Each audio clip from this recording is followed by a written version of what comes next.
Welcome, welcome everybody. How you all doing today?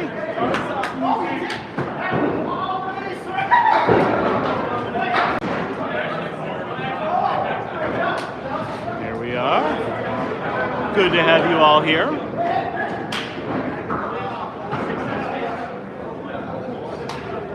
We are just getting started now. We got Justin Scally on the right, Moose on the left.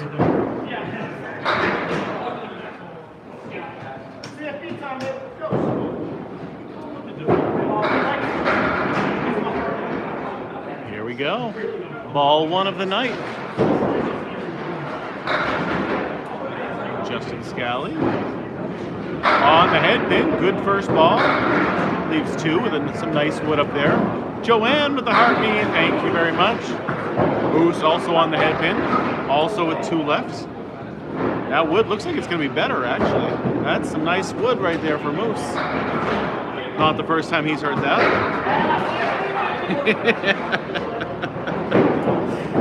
Yeah. Oh, nice shot.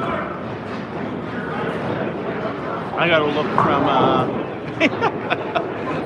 from Sean Landry when I said that too. Aaron, how you doing?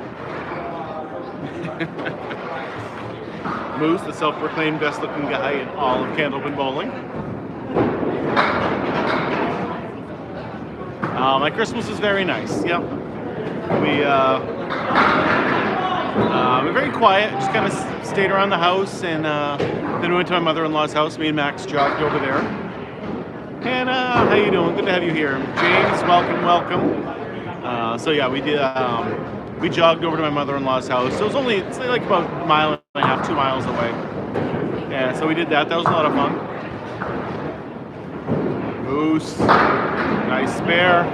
2 in a row right now. Sarah with finger hearts, a rose, and a chili. I'm ready. Beth, welcome. Jewel, how you doing? How was everybody else's Christmas? Did everyone have a good Christmas? Any fun stories? So even the professional Candlepin bowlers aren't making a living off of doing this. There's no annual pay. It's basically in skill only.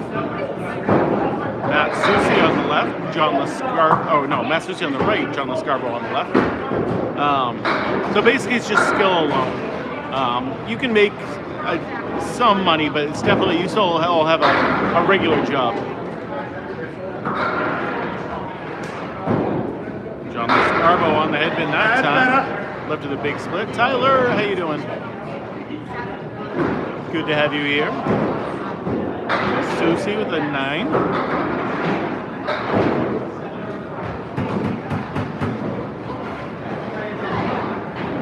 Bryson, how you doing? Welcome. Yeah, Christmas is so much better when you have really little ones around. Like now that my kids are older, it's just kind of like we sit around, we can open some presents and then eat a bunch of food. You know, it's just a nice day. A good family day for sure.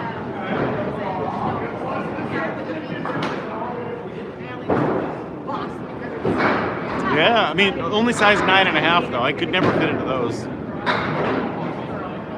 Really, Tyler? I would think like at 18 months they just want to play with the wrapping paper.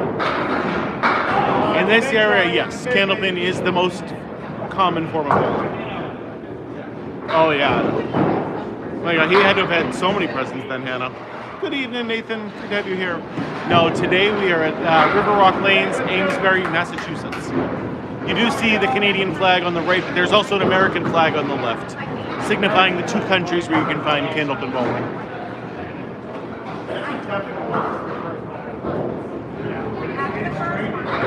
Brr, that sounds really cold, Sarah.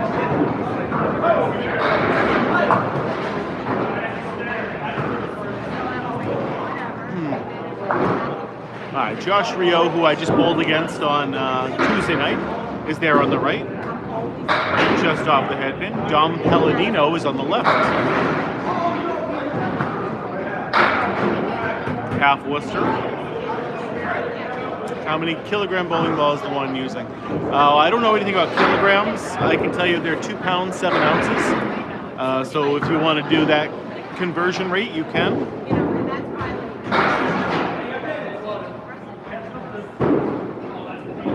Rep, yeah, share to go popular. Thank you so much. Yeah, I know. That was so sad when they tore down Legal Lanes.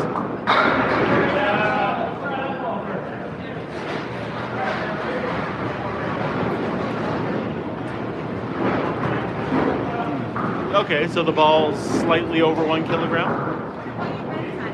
Tonight we are at Riverwalk Lanes, Amesbury, Massachusetts. Oh, good throw right there from Rio.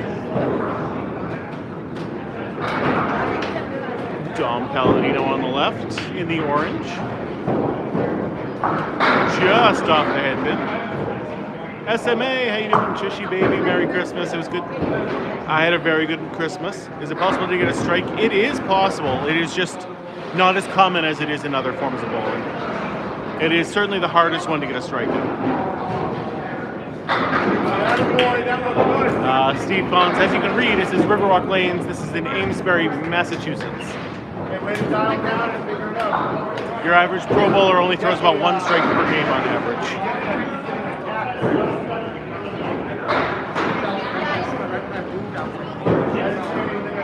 Cora, how you doing, Cora? Good to have you here. Yeah, that is Corey Alicia on the right, and JT Lyonnaise on the left. Cora with the heartbeat.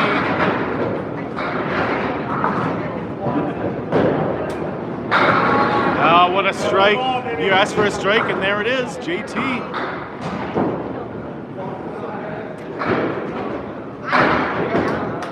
Corey with a nice spare. So tonight it is Academy Lanes at Lafayette Lanes.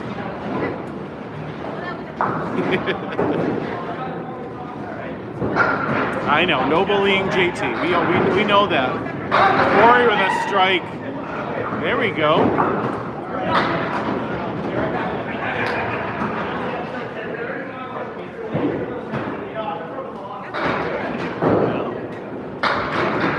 Okay, well, JT did get a 5 on his fill at least. Melissa, how you doing?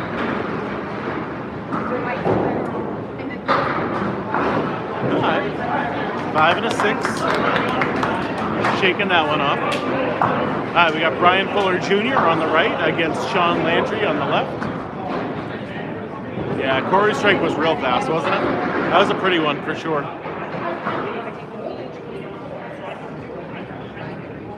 Hey, welcome from Kansas, Walt. Brian Fuller Jr. Left the 4 horsemen plus 1 in the back.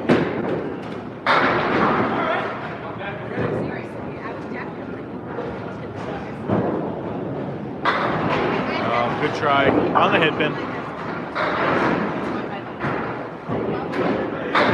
Oh, good spare. I mean, 2 seconds is a long spare, believe it or not. Strike, I mean.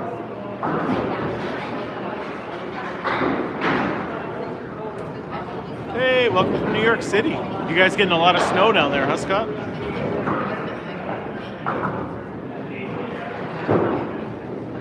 Yeah, I heard it's real bad down there right now. You guys are going to be getting like 2 to 3 inches per hour.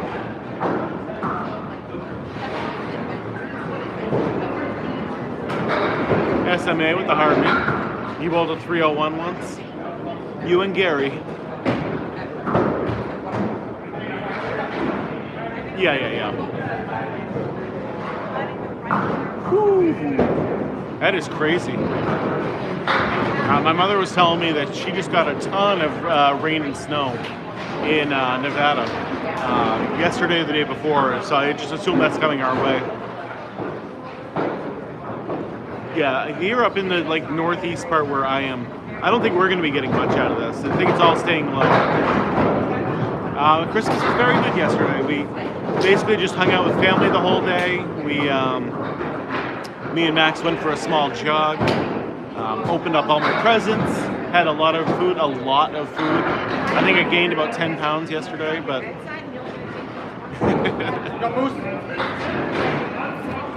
yeah, it's definitely not 75 degrees here. It was very, very cold. I actually told those were tame pants tonight compared to what he normally has. Moose on the right now. Justin Scally on the left.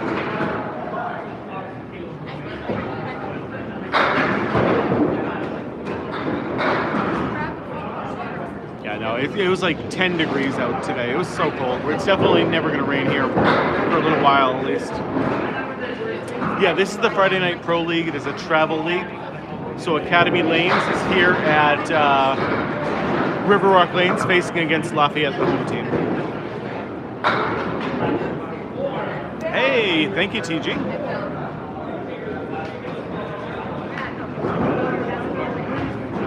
Ooh, I didn't know they had tie-dye bowling shoes. That sounds fun. No C-. C- is on the Shooters Pub team. And I don't know where they are. I think they're at Academy Lanes actually tonight. No scoreboards. It is still a pencil and paper at this place. Believe it or not. Scally with a strike. Beautiful.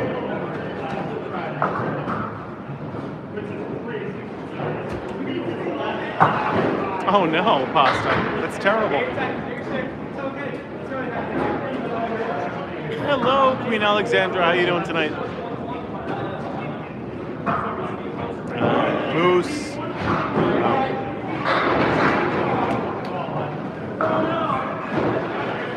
Through the first two, I believe it's tied. 106, 106, maybe 106, 105.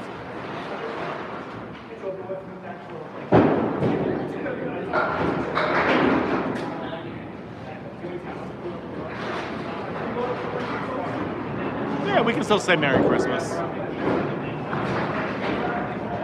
Well, it all depends on your throwing. And I don't necessarily look at the arrows. I have a spot on the floor that I look at. In Candlepin, it's not the same as it is in 10-pin, where it's one specific throw.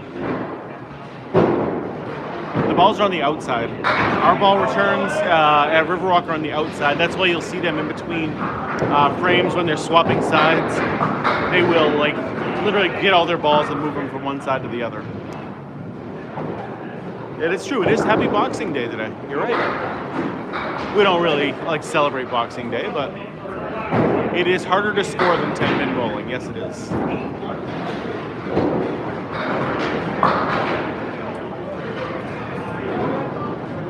Hey, congratulations, Walt. That's pretty good.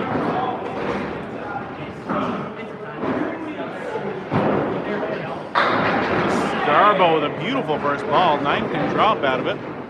Hey, welcome from Australia. Good to see Candlepin getting around to the rest of the world. Joe, welcome. Well, hello, Uncle Joe. I'm glad you're a boxer on Boxing Day. Ooh, Susie off to the left on that one.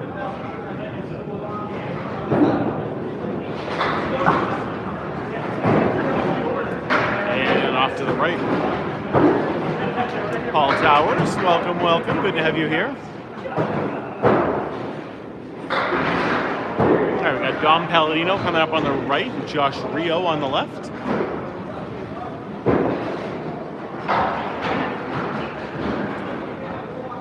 Not bad at all, Walt. Way to go. Is that duck pin, I'm imagining, with the 140 average?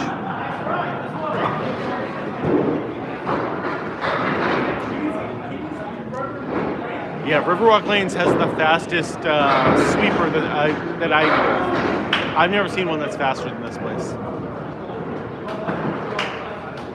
Oh, 10-pin. Oh, okay.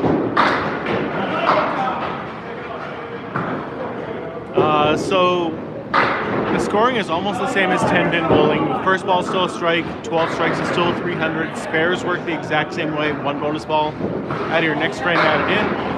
The third throw is the only difference in scoring, and that is just total pinfall. So whatever you knock down, that's what it is. If you can just get a 10. No, I'm not bowling from the back. I'm just here recording today, hanging out, same as you guys.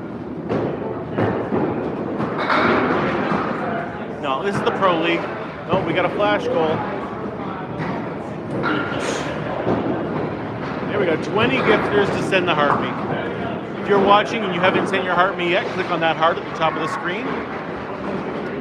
I am not bowling at all this weekend. No, I will be recording a Nico doubles match tomorrow. But I will not be in it. I'll just be recording it. Pats with the heart meat, thank you. Rio with a good ball. I mean, while we're at Lakeside, we might go bowling afterward, but I'm not going to be recording that. Because Mrs. Magic is going to come join me, I think. So we might do something while we're up there. I don't know, Cora. I don't know. It should count all the ones we've already gotten. That'll be 11 a.m. tomorrow. Do the balls matter? Not like in 10-pin, no. So in 10-pin, the balls have a lot of technology in them. And here, they are just a solid ball. Like, there are different weights, but it is between 2 pounds, 4 ounces, and 2 pounds, 7 ounces. So there's not that big of a difference. And they can be either urethane or rubber, but it doesn't make that much of a difference. Not like it does in 10-pin. She did not make her cookies for Christmas. I was not upset, but it would have been nice for Santa to get some Mrs. Magic cookies.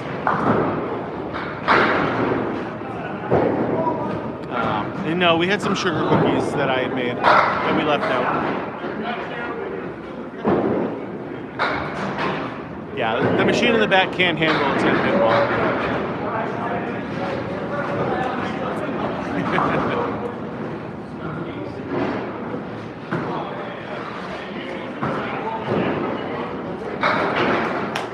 Yeah, the machine in the back is just completely different than a 10-pin machine. So if you were to shut the machine off in the back, you could use a 10-pin ball and just, make sure you catch it, but that'll be about it.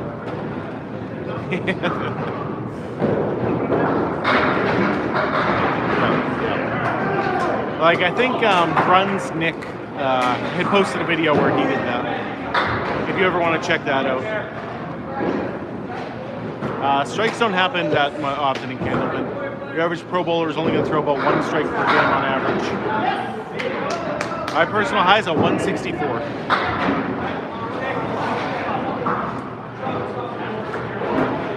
Yeah, it is still pencil and paper here. Yeah, Riverwalk Lanes wants to keep the old school feel, so they have pencil and paper.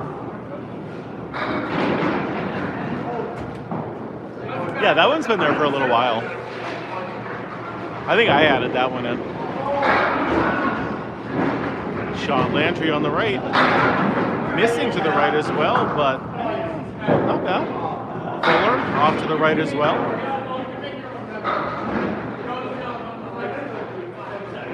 Yeah, after yesterday, I'm going to have to update that one night. As I feel like I gained about 10 pounds on Christmas.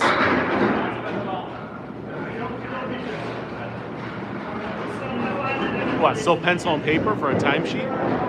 That's rare. Oh, what a shot from Fuller.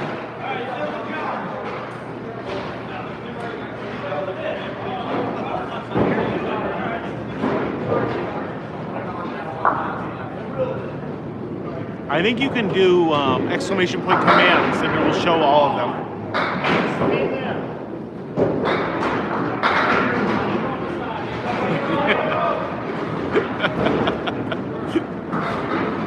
That sign is so ridiculously small.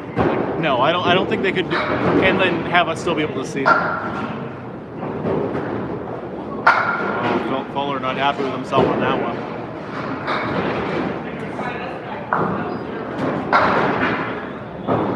I actually had to look around for that sign that you were talking about. That sign is very, very small, huh?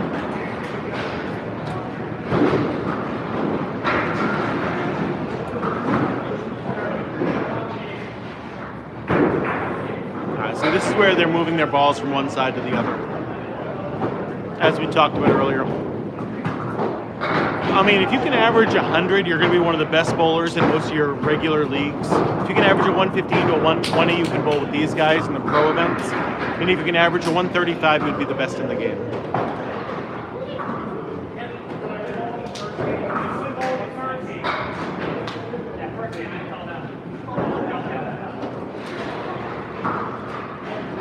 So yeah, 100 for most people is going to be a very good game. These These guys are all going to want a 120. Justin Scally.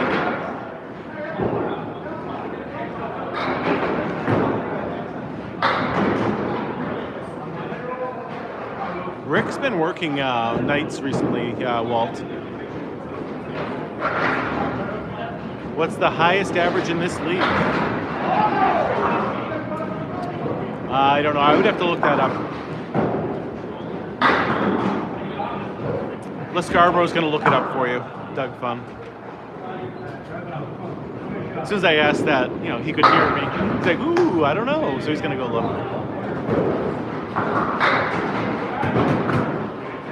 Hi. Good out there for Moose.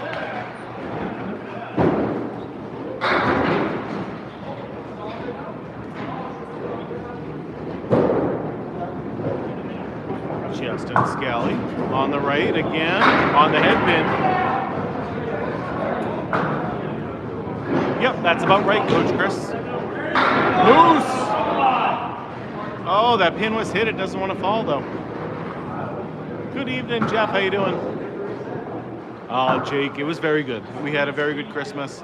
Very family-centric. We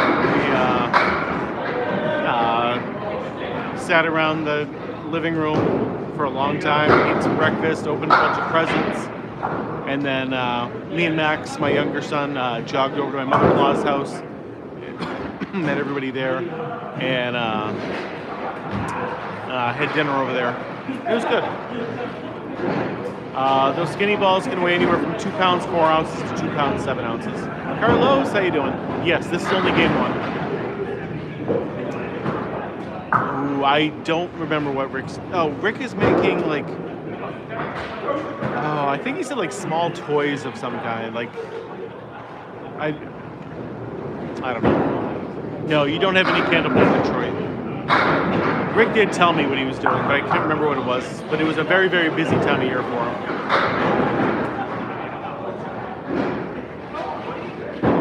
Yeah, he's been bowling on Friday nights for a while now. At least since I've been recording, he's been here. Lexi with the heart me, thank you. Jeff with the heart me as well. Susie, trying his best on that one. It wouldn't surprise me if he was the real Santa.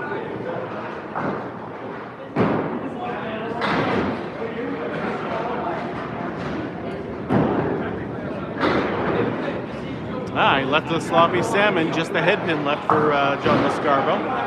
The balls can range anywhere from 2 pounds 4 ounces to 2 pounds 7 ounces. Cindy with the heart me as well. Thank you. Nah, he's too big to be an elf.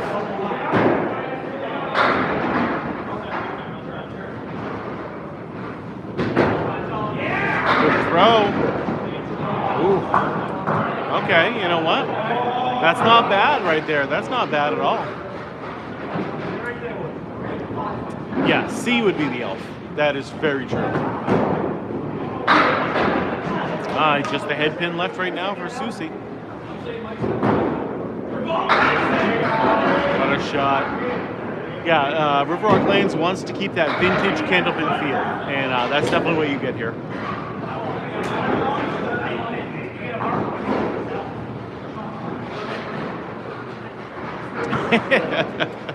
That's what he gets for bowling with me that often, Pasta.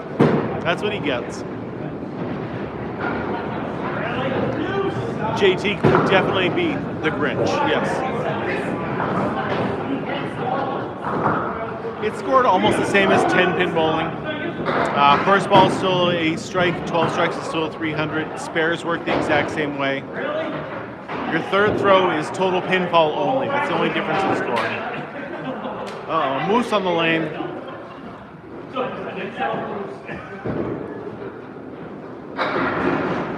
Kicking that pin all the way down. Right? No, Max at his grandmother's house tonight.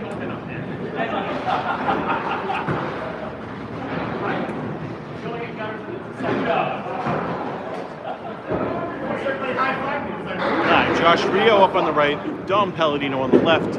Rio on the head pin. Just the 3-pin left standing.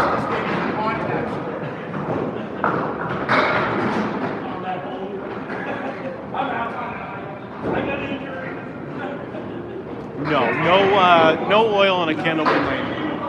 They are just straight wooden lanes. That's why you could see moose run down there and not get hurt. Yeah, you don't want to do that in 10 pin, but here in Candlepin you can run down the lane if you have to.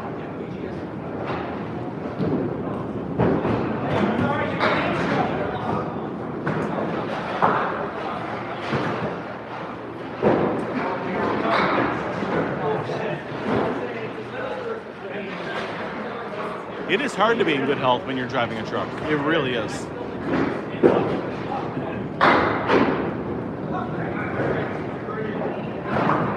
I mean, you're just sitting there for hours and hours.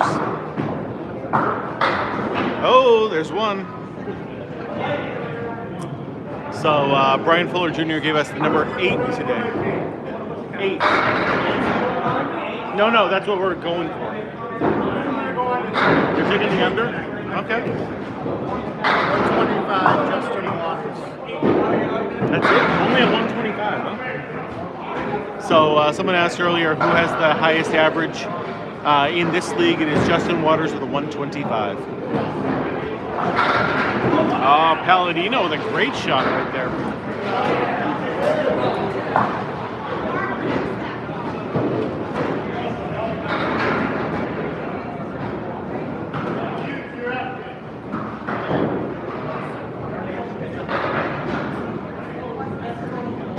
Corey Alicia on the right. JT Lyonnais on the left. Corey, great ball right there. I am not tonight, Mark James. No, this is the Pro League. I'm good enough to fill in once in a great while, but not good enough to be on a team every single week. Yeah, that's what I think a lot of people really like about my stream is it is close enough so you know what you're watching, but different enough for it to be interesting for you.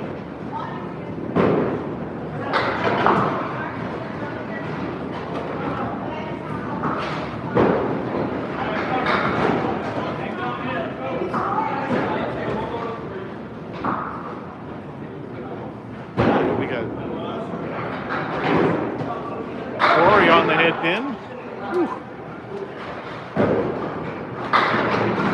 Andrew with the Heart Me Too. Thank you so much.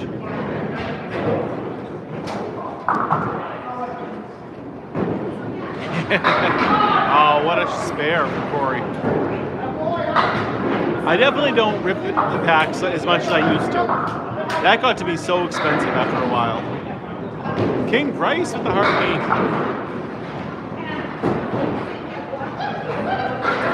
You maybe just turn the volume down, Beth? Accidentally. Nathan with the Heart Me as well. Thank you, thank you.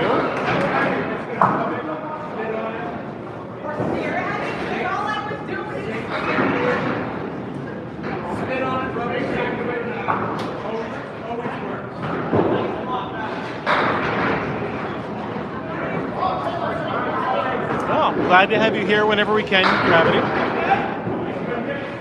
Strikes are not common. Your average Pro Bowler throws about 1 strike per game on average. Oh, what a spare though for Fulla.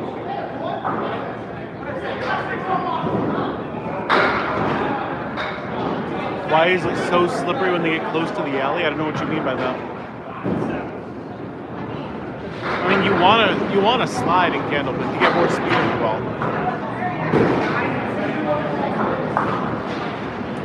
I wish you could have some of this in Kansas. This is the first time you've seen this, but I feel... Yeah, accuracy is the number one thing, but then if you can put some speed on it, it helps.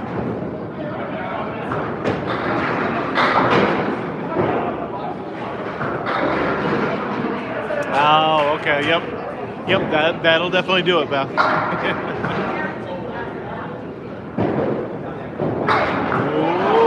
Nice try. Nice try. Yeah.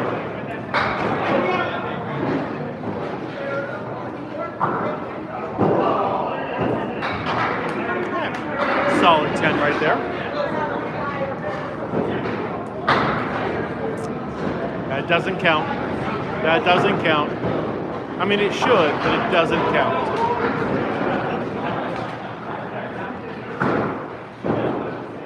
still only 1/4 Worcester on the day so far, but it's still early, so Moose took the under on that one.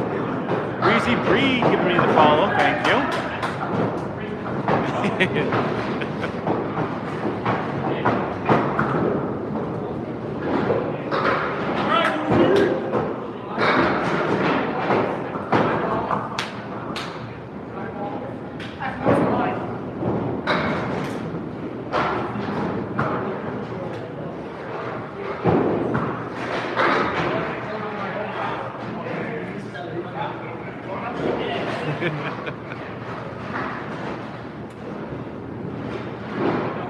I mean, I like the ASMR here at River Rock Lanes. I love the way this place sounds.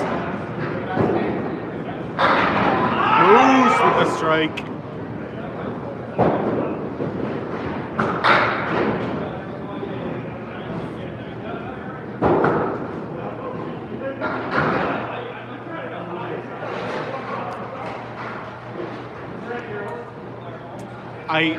I can't tell you why, Mark. It makes sense to me that they would use 6 and 7, but that is just not the way they do it here. Like, I know that's what they do in Exeter, where they had the ball returns on the outside as well, but they just don't do that here for some reason. I don't know why. It feels like that's the way it should be.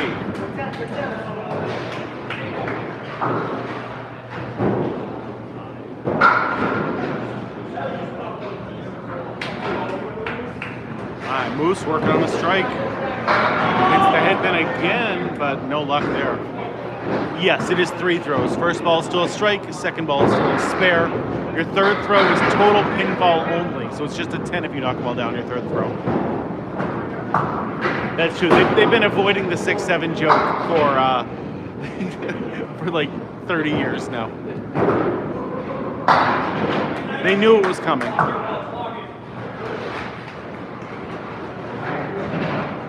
The balls can range anywhere from 2 pounds 4 ounces to 2 pounds 7 ounces.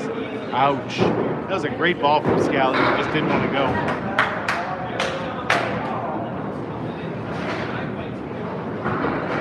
Yeah, my son came over to the house today to do laundry, and the house is set at 69 degrees right now, and he was so cold. He's like underneath a ton of blankets. Like, come on now. Ajax with the heart me, thank you.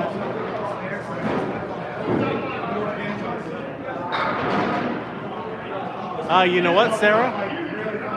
That's probably the answer right there. The ball returns aren't big enough for 40 balls. See, that's why we keep you around, Sarah. You're the smart one. All balls are basically made the same. They're just a solid ball. Whether it's urethane or rubber, it's pretty much the same.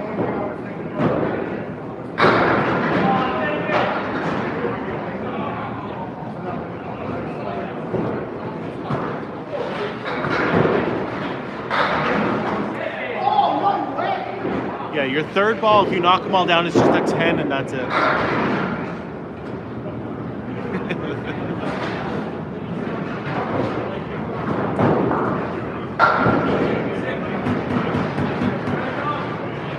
You've never even heard of Candlepin bowling. I mean, that doesn't necessarily surprise me. It is a very, very regional form of bowling. It's about accuracy, number one, Slacker. You don't want to put a spin in your ball.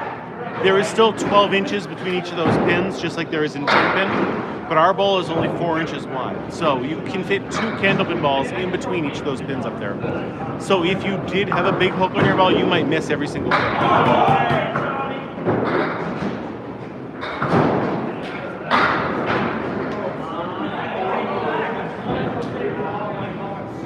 25 Celsius in the next few days. Oh yeah, at night it should only be 61. You're underneath blankets. What do you need? Anything more than that?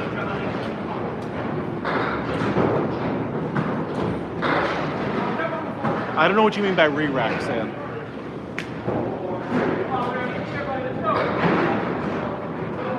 No, strikes are not common in Candlepin. They're much more common in 10-pin bowling. What's the averages they can rate? These guys are usually between 110 and 120. Tonight we are at Riverwalk Lanes, Amesbury, Massachusetts. Yeah, you can pretty much only find Candlepin in northern New England in the United States and Atlantic Canada. There is no scoreboard here, Molly. It is still handwritten on a piece of paper.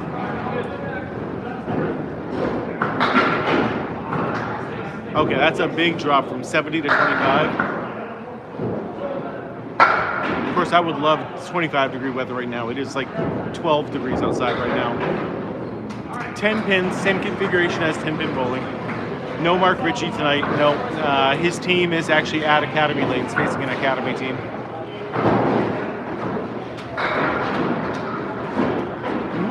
It's not rare to get a spare. No, spares are what you generally will see in Candlepin.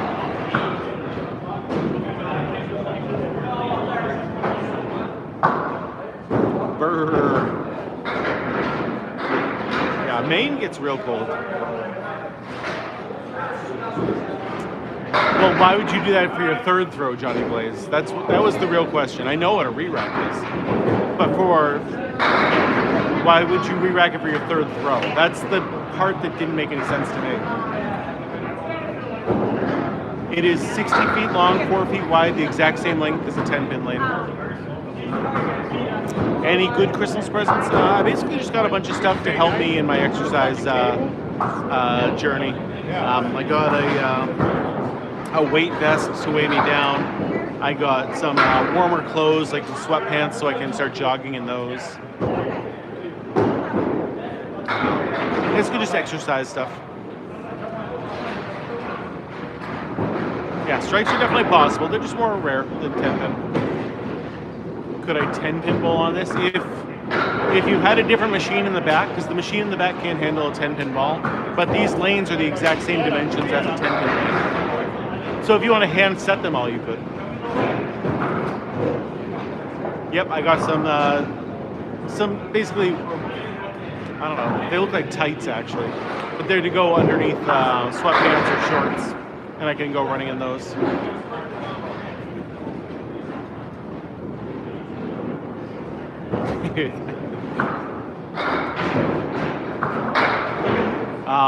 Generally, the fallen pins help with your spares.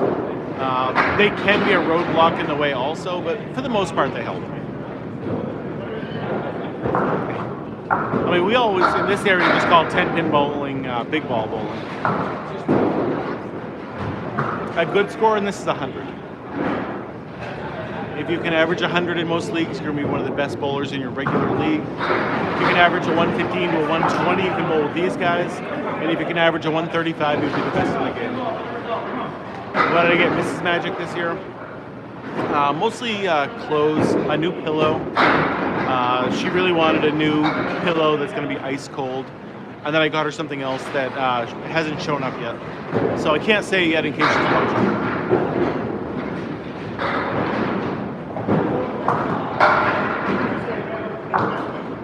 Duck pin is the least popular in this area. So this says you get 2 shots at it and then it re-racks itself. So first of all, it will never re-rack itself. We have to do it ourselves. We press a button that resets it.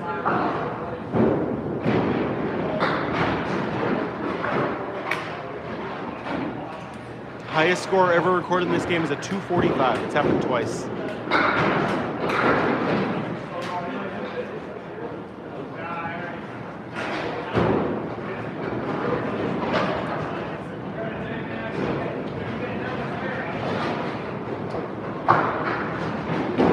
Yeah, generally, if you can shoot for a 300, that is like the general bar that you want to try to get when you're doing a 3-game series. At 245, no, that had 7 strikes in that game. 300 is still a perfect game, and it has never happened in the history of the game. Yes, still the first game. This is the 7th and 8th frames right now, finishing up.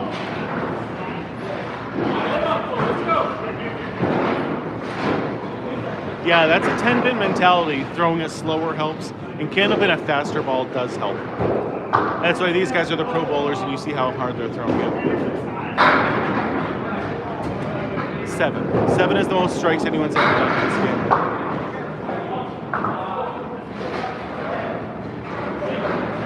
Which is, by the way, ridiculous. I've never seen anyone throw 7 strikes in a row. I would love to see it.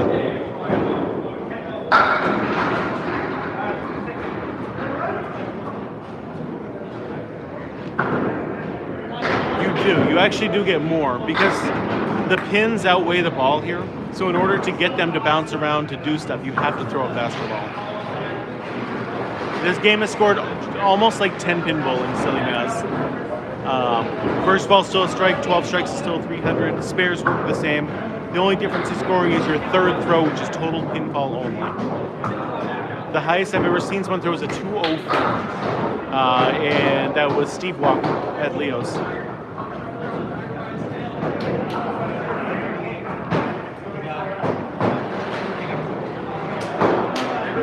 There's still stuff that can get on your ball between grease from the machine, sweat from your hands. So if you just constantly wiping it off, you're going to get a more consistent ball.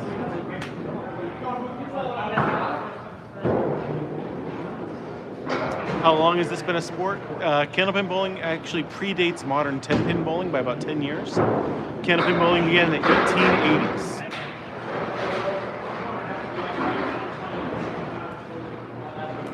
Some people will use a towel to wet their hands.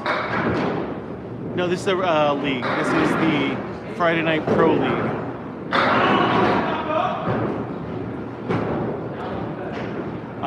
They don't switch every 3 minutes. They each throw 2 frames and then they switch sides. Yeah, once the whole team has done 2 frames, then they switch sides. Loose, great throw right there. Miguel, welcome, welcome. No, generally a hard straight throw works best, Brian. Not in this area, Krista. It's definitely the southwestern part is going to get the most amount of snow. We're up in the very northeast section, and we're going to get like a coating to an inch out of that storm. Wayne, how's it going tonight? 300 is possible, but it has never happened, and it probably never will happen. Oh, you guys are going to get crushed by that, Chris. Yep, public is they're bowling on lanes 2 and 3 right now. There's some open bowlers. Happy Boxing Day, Jacoby. Good to have you here. Ooh, good try from Scally. No, this is a regular league. This is a Friday Night Pro League. So it's a travel league. A couple different houses host teams, and then there's some home teams and away teams. The Lafayette team is the home team here, and Academy is visiting. Yep, normal bowling shoes. I'd love to hear that, Wayne. Thank you. No, a strike, just like in 10-pin, counts as 10 plus your next 2 throws. Just like in 10-pin bowling.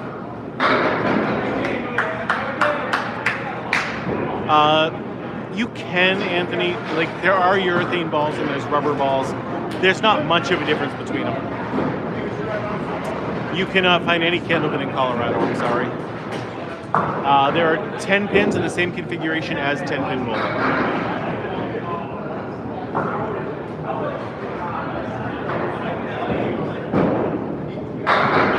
Susi, great first ball there.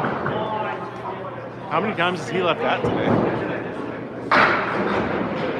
Lascarbo, half Worcester to the left.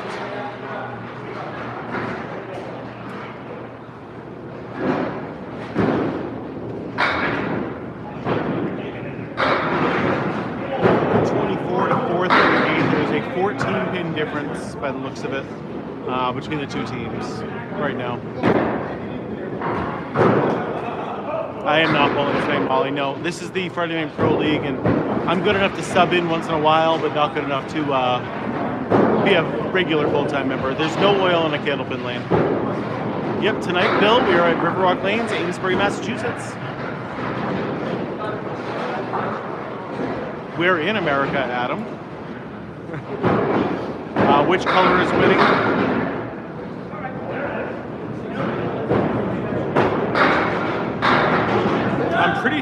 Lafayette that is up 14 pins right now.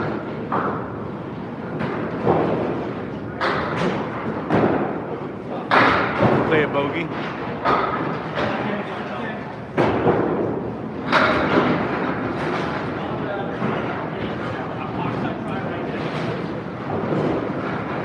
Yeah, no, exactly. Yep.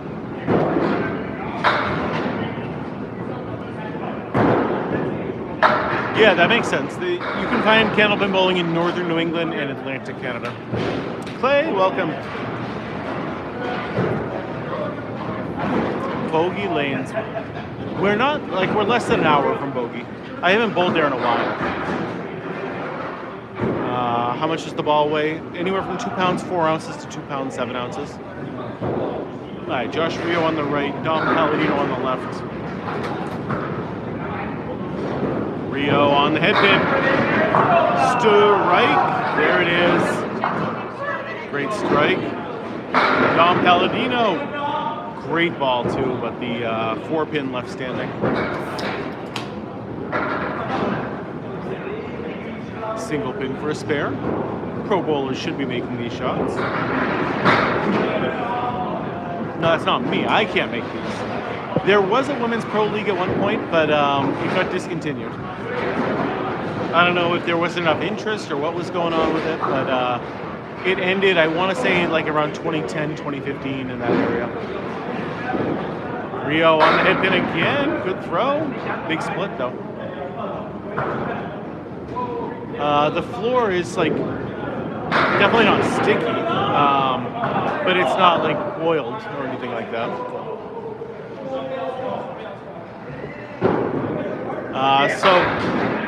This alley was built in the 1930s, so it's almost 100 years old. I'm basically streaming for fun.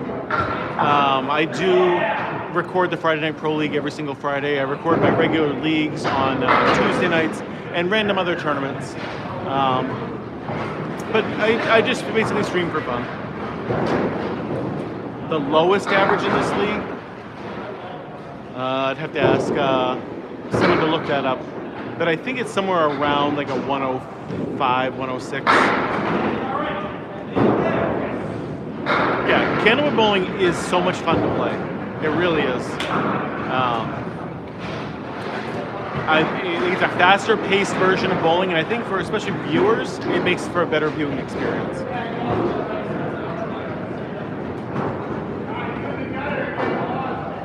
No, 125 to 105, that is a huge difference. It is very close, but like, I mean, a 125 bowler is going to beat that 105 bowler most of the time. John Cobb, this is called Candlepin bowling. It is a regional form of bowling found almost exclusively in northern New England and Atlantic Canada. Mostly the same rules as 10-pin bowling, yes.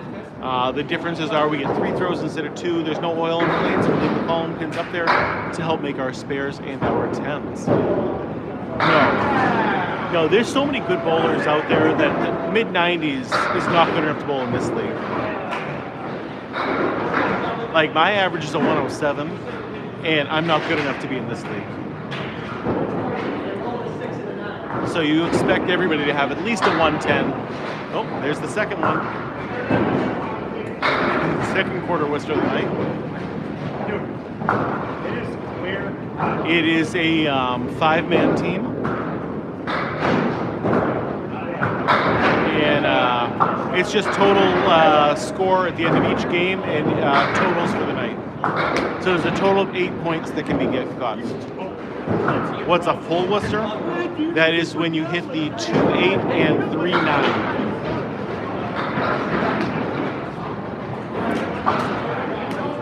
I mean, I think anyone who's in this league should have at least a 110 average, Wayne. Matt, what's happening? Good to see you. Yeah, so I am like 1 spare more away from, getting into it. Rachel, how you doing?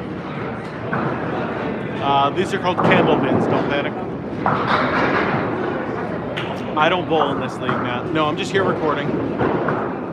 Watching the same as you. Jr. Leaving just the head pin standing.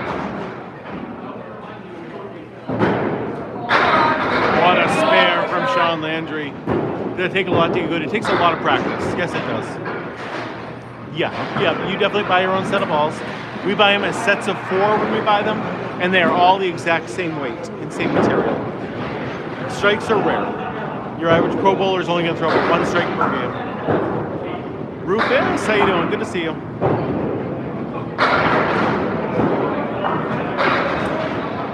No, that is Sean Landry. He's one of the regulars that I record here. Bowler with a nice spare on the right-hand side. It's for the love of the game. Nobody is going to make a living off of Candlepin bowling. That is just not a thing. No, third throw is just a 10. Spare is only on your second frame, a second ball. If you spare in every frame, what do you shoot? I mean, it depends what you fill it with. If you spare 1 every single time, then that is a 110. If you spare 2 every time, it's a 120. You know what I mean? It all depends what the fill is. Mommy, tonight we are at Riverwalk Lanes, Amesbury, Massachusetts. And Chris, this is called Candlepin Bowling.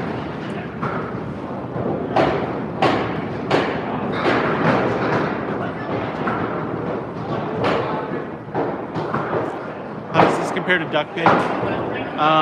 It's harder to score. Our pins are taller and skinnier, and we leave the following pins up there to help make our spares and our 10s, but it's basically the same game. Oh, yep, there you go. Great place to come. Aaron, this is a family show.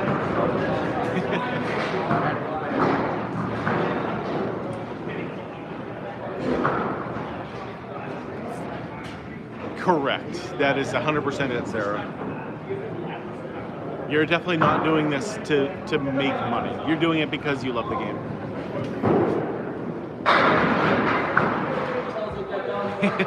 I mean, I am the only person to ever throw a 300.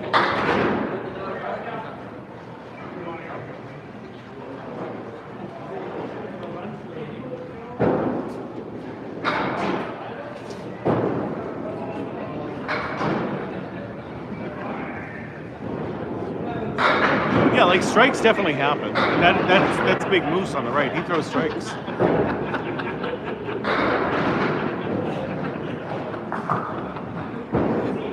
Generally, if you want to figure out your Candlepin average compared to your 10-pin average, cut it in half.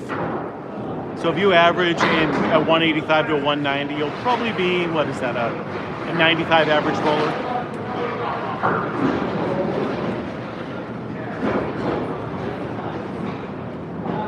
So in order to be like a pro, you should have at least a 230 to 240 average. If you were a 10-pin bowler going into the pro league here.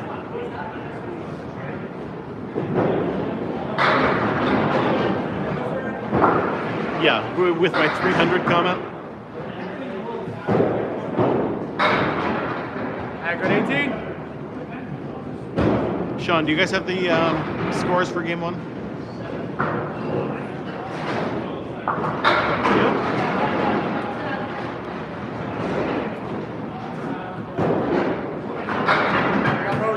Good shot from Moose. Once Scally throws his ball, I'll show you guys all the scores. Ah, there we go. Moose with a nice 137. John at a 121 for big numbers. Corey Lisi with a 124.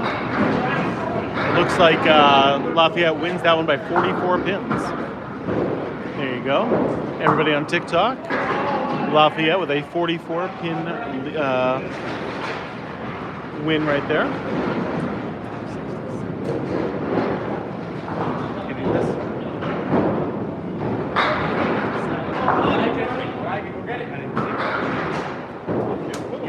Whoa!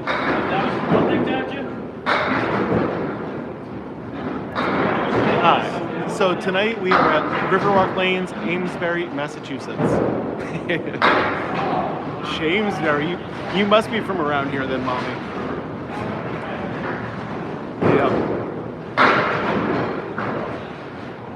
Yes, nobody in this league would average generally less than a 110.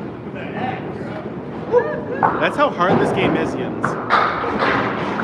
This game It is very hard to throw a 4-inch ball 60 feet away and hit a 3-inch pin.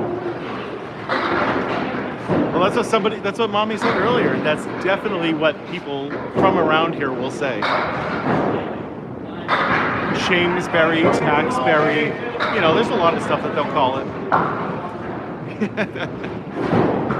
I average about a 107. Yeah, see, I grew up in Amesbury, so yes. All over it, kid.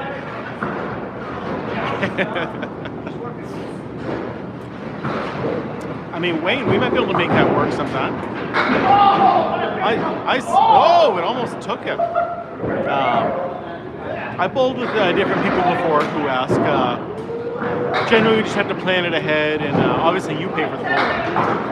But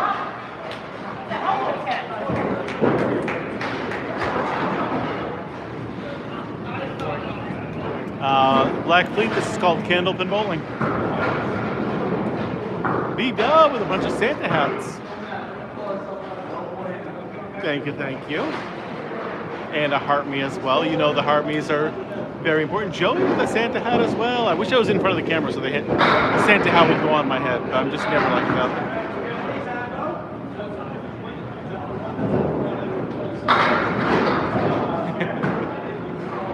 Talking, I know you're here all the time.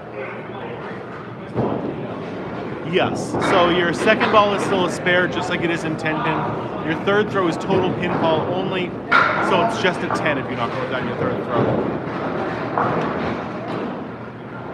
Well, you let me know when you're in this area, or message me, and then we can work something out.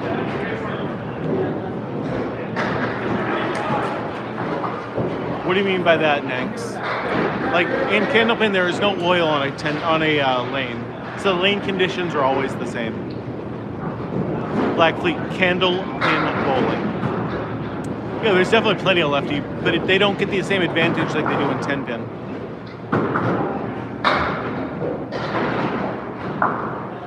Yeah, I mean, my warehouse that I go get my bread from is right next to that target. Just like the next street down on the left is where my bread warehouse is.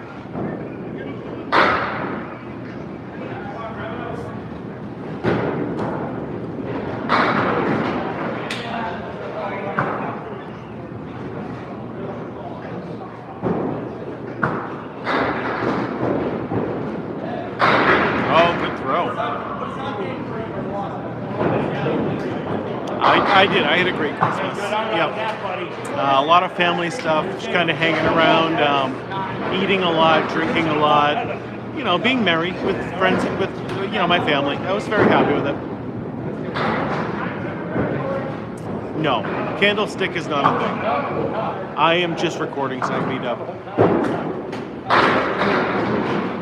This is the Pro League. I'm good enough to sub in once in a while, but not to be a regular member.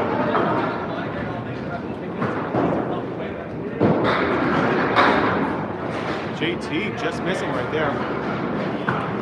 Hi, Shooter's Pub Over Academy. You're watching over on Candlepin Bowling Network, I assume, Jeff? No, I'm not bowling in this. This is the Pro League. I can sub in once in a while if they need a sub last minute, but generally I just am here recording, watching it the same as you guys.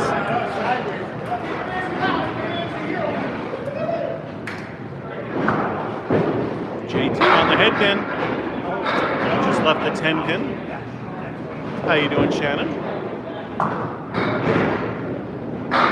Oh, what a ball from Corey.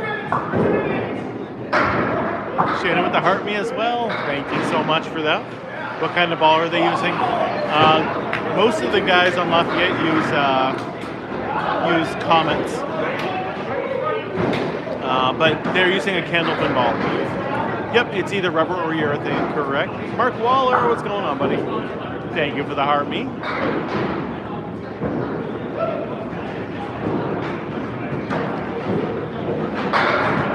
Yeah, that's typical JT. Half Worcester for Fuller. The score I will give you an updated score after these two final bowlers bowl. I get an update at the end of every 2 frames because it is still pencil and paper here, so it's hard to give an updated score constantly.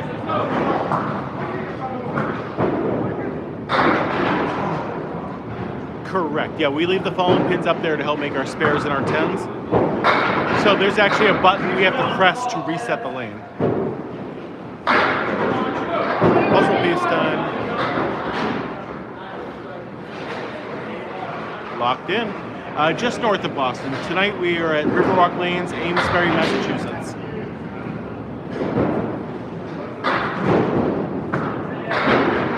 Oh! That ball and pin went over all that other wood down.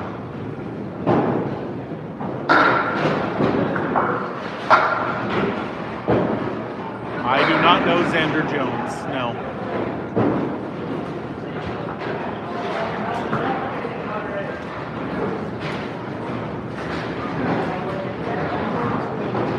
Looks like it is 10.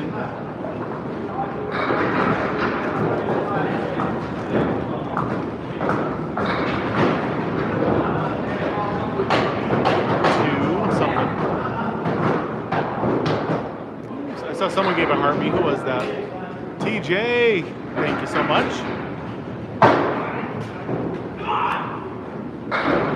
Third throw is just a 10 if you knock them all down. Not a strike, not a spare, just a 10.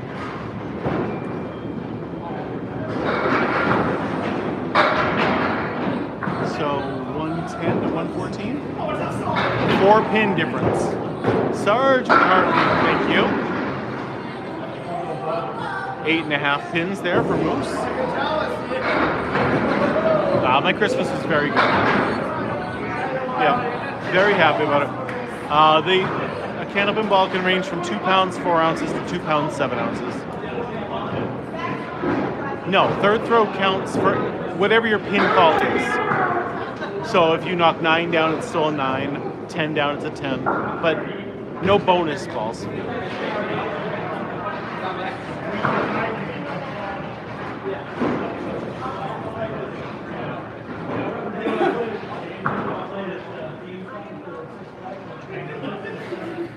Hey, welcome from New Bedford. Yeah, I did. I had a very good Christmas. It was very nice. Any New Year's Eve plans? Yes. I'm helping my older son move into a new apartment. So I will be busy all day helping him move.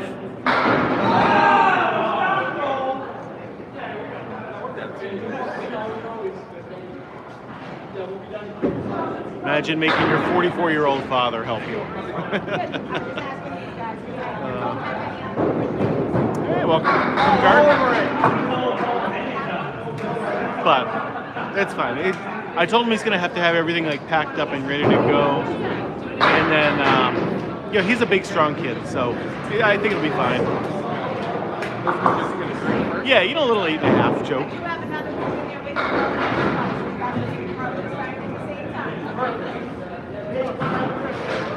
Thank you, David. I appreciate that. We go live every single Tuesday and Friday, and then other random tournaments throughout the weekend or wherever. Anytime I'm bowling, I generally have a camera. John Lescarbo. All right, just a little off right now. Now Susie, no luck whatsoever there. Oh, what a beautiful shot right there. Ryan, welcome. That's Aaron. That's the exact word I used to him. I said, "Man, John, those pants are kind of tame tonight." And he's like, "What do you mean? What do you mean?" He was all upset. Portsmouth, New Hampshire is one of my favorite cities.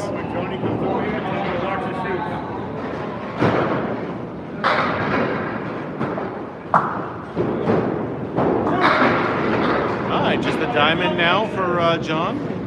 Matt Susie's got the 1-2-10. Yeah, you generally want to throw a fastball with no spin. You want a little bit of a spin, but not quite like you do in 10-pin. Well, this is bowling, Alec. Why don't we go 10-pin bowling? This is more fun than 10-pin bowling. Okay. I know, after I told them they were tame, I did say they were electric, to be honest.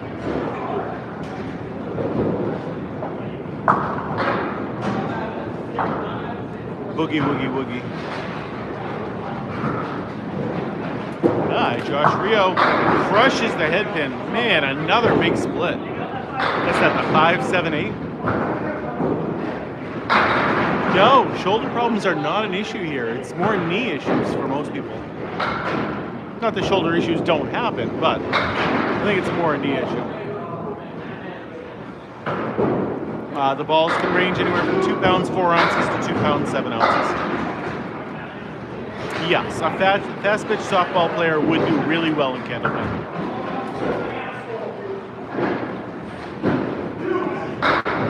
Yeah, no, I believe that, Krista. It is, Hayden, I agree. It is certainly the weirdest one compared to all the other versions of bowling out there. It's the only one that you actually get to leave the fallen pins up there to make your spares and your tens.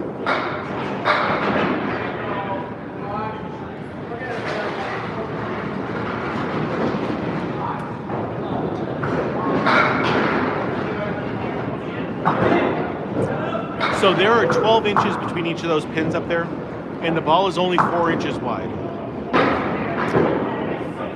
If you can fit 2 Candlepin balls between each of those pins. So if you threw a big hook on your ball, you could miss every single pin and go right through them. So a hard straight throw straight, kind of a little off the head pin, is going to make the pins move around the most.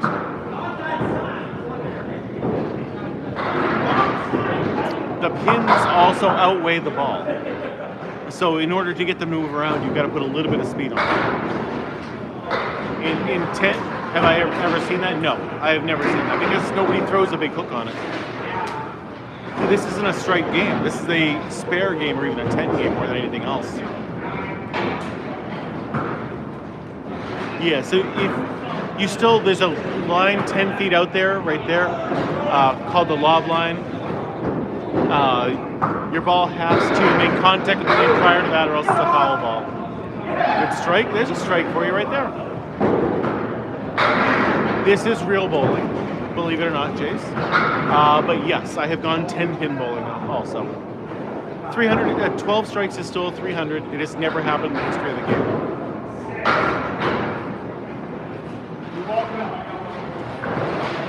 No, 300 has never happened in the 145 years that Candlepin has been around. 245 is the most anyone's ever gotten. What's an average score of most people? Probably about an 80, 85, somewhere like that. Yeah, 245 is the most that's ever happened. It happened twice. Ralph Sim was the first one to do it, and Chris Sargent was the most recent one to do it. Highest score is still 300. If you can throw 12 strikes, that's a 300, but it has never happened in the history of the game.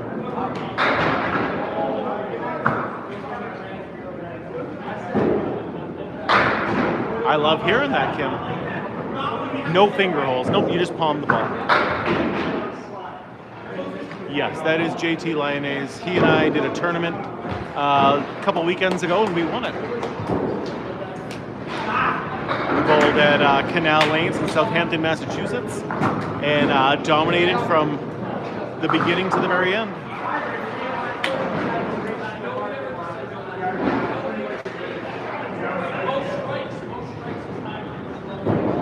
I don't bowl. I don't bowl in this league. This is the Friday Night Pro League. These guys are all a lot better than me. If you want to see me bowl, you're going to have to watch on Tuesday nights for my regular league with me and my son and another pro bowler called C-.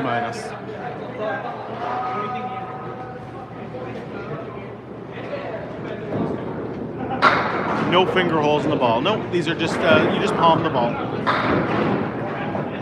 I'm a pretty good bowler, yes, but I am not nearly as good as these guys. The balls can be made out of either urethane or rubber.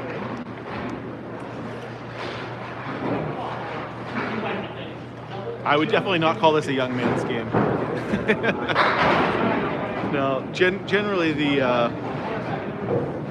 better bowlers are actually the little older ones. Yep. Tonight we are at Riverwalk Lanes, Amesbury, Massachusetts. They are 4.5 inches wide at their widest. Yes, there's plenty of singles events. Plenty of singles tournaments. Ours, the lanes, yep, the lanes are the exact same length as a 10-pin lane. Yes, Johnny, I can keep up, but I can't, where it's in any given Sunday, kind of thing. Yes, I can definitely keep up with them most of the time, some of the time. But on average, they're going to be better than me. And there's so many better bowlers out there than me.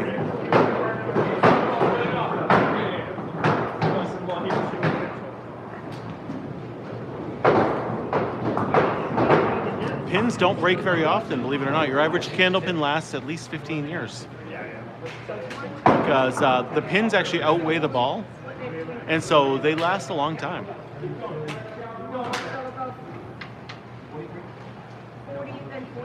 So you only have to replace your pins like every 15 to 20 years. 100% I prefer this over 10-pin bowling. Candlepin bowling is a superior version of bowling.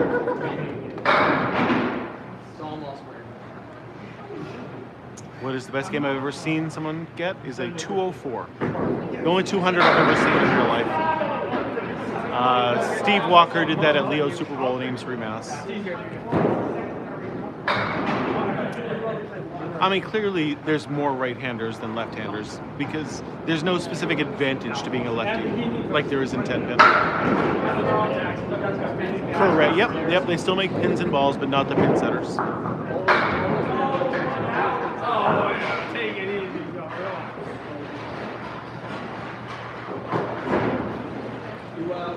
So the reason 10-pin bowling is called 10-pin bowling is because it is modeled after 9-pin bowling, which was the form of bowling that was the most common form back in the day. And then most of the country made 9-pin bowling illegal because it said that too many people were drinking and gambling because of it. So they added an extra pin to make it 10-pin bowling, like you now know as 10-pin bowling. Candlepin bowling began just a little bit before that, and since they also had 10 pins, they did not get scrutinized. I've been bowling this my whole life, big kimono. I don't know the setup for 9-pin. But I really started taking it seriously and getting more into tournaments in 2019. So about 6 years now I've been doing tournaments and stuff like that. Yeah, we all wear regular bowling shoes, the same ones as 10-pin bowlers use. The Dexters and the whatever. Tony with the lightning bolt, and I'm ready. Thank you so much. But that is why 10-pin bowling is called 10-pin bowling. They're definitely not going to do that in this league. This is the pro league. They're going to be taking it seriously. If you ever, if I start a game in practice, we could show you what spinning it looks like, but it doesn't work very well. That is Matt Susi. One of the greatest the sport has to offer. Am I? No. I am definitely not. Are some of the bowlers here? Yeah. The balls can range anywhere from 2 pounds 4 ounces to 2 pounds 7 ounces.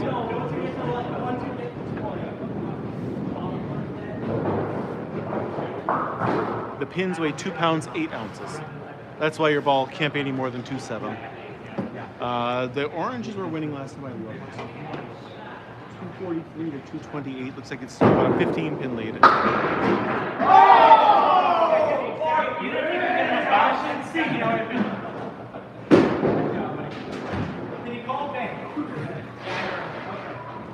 My Christmas was very good, Jay.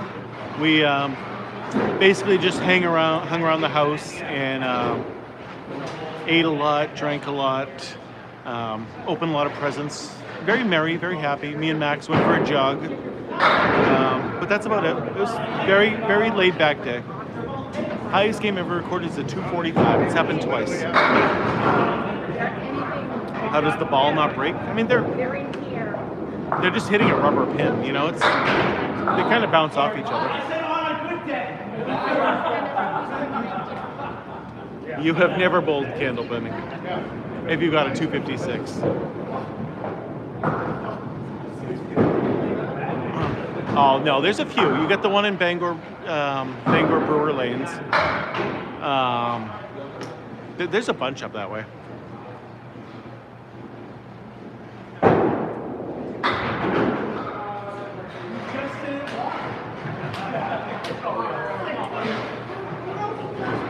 Yeah, so generally a faster ball helps.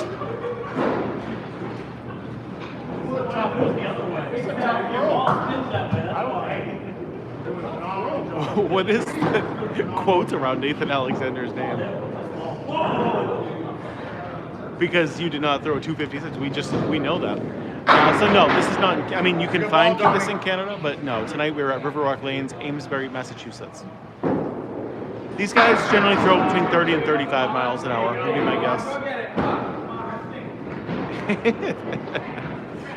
Most strikes in a row I've seen made, 4 is the most I've ever seen. Coming in straight at an angle is the best way to do it. Yeah, no, I mean, it's under my pinned videos on TikTok. You can see my 300.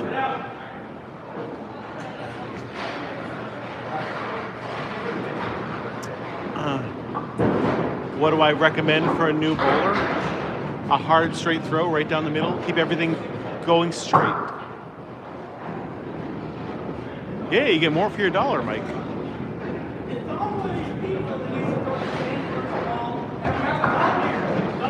Oh yeah. I've been there a couple times. The kids league that I used to help coach would go up there for tournaments. Riverwalk Lanes was built in the 1930s, so after 90 years, they can look a little rough sometimes. That's what happens after 90 years. I mean, this could definitely be in Florida. I think a lot of people who've retired down there would still like to go Candlepin bowling. No, generally you don't want to throw overhand. So you see that second line out there? That's called the lob line. Your ball's to make contact with the lane prior to that, or else it's a foul ball. So if you were to overhand throw, you'd basically be spiking it into the ground. You can drink whatever you want while you're bowling. Tonight, Talon, we are at Riverwalk Lanes, Amesbury, Massachusetts. I have bowled against T-Money before, yep.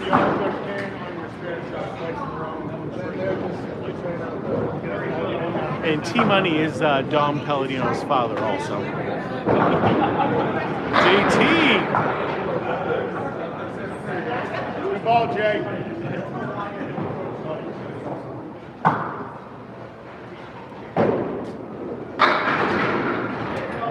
Corey with a great ball right there, 9-pin drop.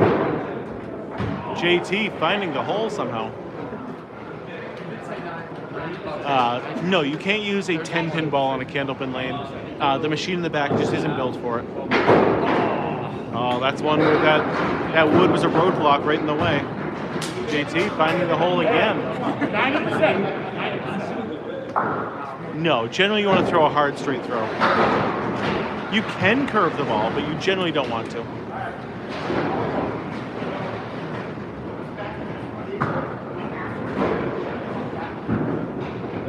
See what's going on? There is a lot of Team USA up there. Yep.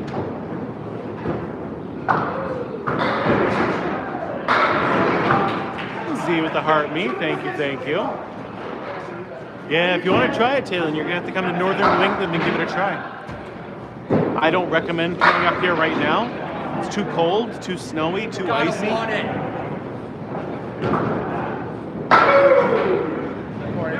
Well, you see that line that's 10 feet out, right? Let's see if I can, right there. That's called the lob line. Your ball has to make contact with the lane prior to that, or else it's a foul ball. My mods are the best. JR Viper. They come and they watch every single week. They help me out.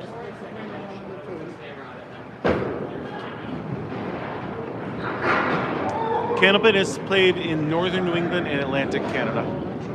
Thank you, Case Tractor. Accuracy is number one, but speed helps.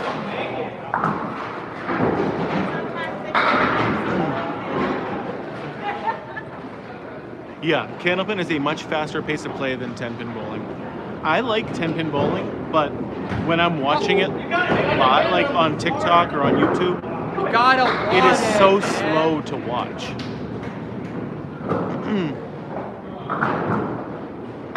Yeah, spares are definitely made easier with the wood, but sometimes that is a roadblock up there too. But like I said, most of the time the fallen pins help for spares.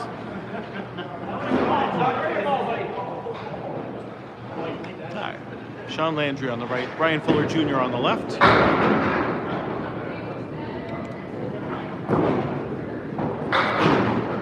Yes, they're doing 2 frames at a time in this league. Again, for the faster pace. That way you're not always looking for the other person to bowl. Nice spare for Sean Landry. Bowler with a beautiful ball that doesn't want to go. See, I've never seen, like in leagues, especially Sarah, I've never seen that. Lori, how you doing? What weights are the ball used? Between 2 pounds 4 ounces and 2 pounds 7 ounces. And the lanes are the exact same length as a 10-pin lane.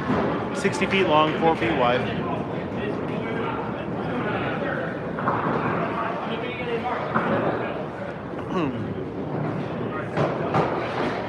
No, the fallen pins are left up there to help make your spares and your 10s.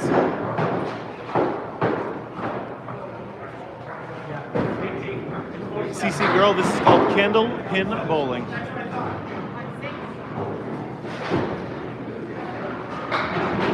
Yeah, there was a lot of different shows back in the day. Yeah, I know every Saturday morning we'd be watching at my house. We'd usually watch Candlepin Stars and Strikes. But yeah, like that was a Saturday morning tradition in our house.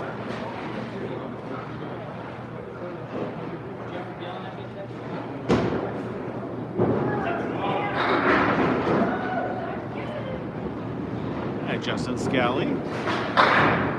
Just off to the right a little bit. Candlepins for Cash was another one of them. Moose. Good throw. Oh, that 10-pin was hit. Doesn't fall down. No oil on a Candlepin lane. Nope. In Orca, this is Candlepin bowling. It's a New England version of bowling, basically.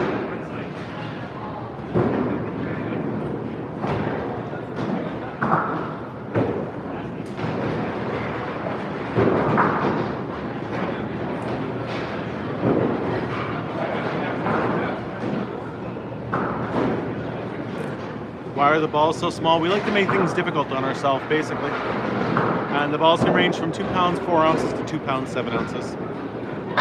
Justin Scally, good throw there. Yeah, Moose has been on fire. He has 4 marks. 5 marks? 5 marks so far this game.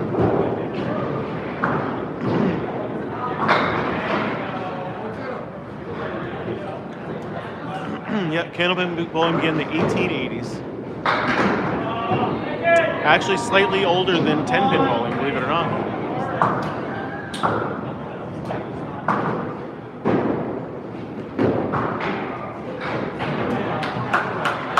Yeah, it doesn't surprise me. It's a very, very regional form of bowling, so if you're not from northern New England, you might not have ever heard of Candlepin before. But once you try it, you're gonna love it. Candlepin bowling is so much fun. I bowl on Tuesday nights in random tournaments that I do. This is the Friday Night Pro League, so tonight I'm just gonna be talking and commentating. Well, the American flag is just to the left also.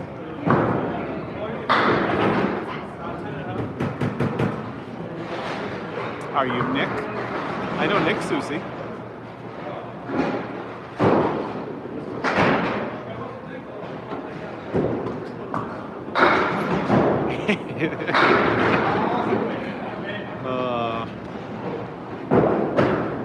That one pin you beat me by last year in the Nico still haunts me, just so you know. Still haunts me, that one single pin that you beat me by. Yeah, duckpin bowling is still around as well, but this is called candlepin bowling.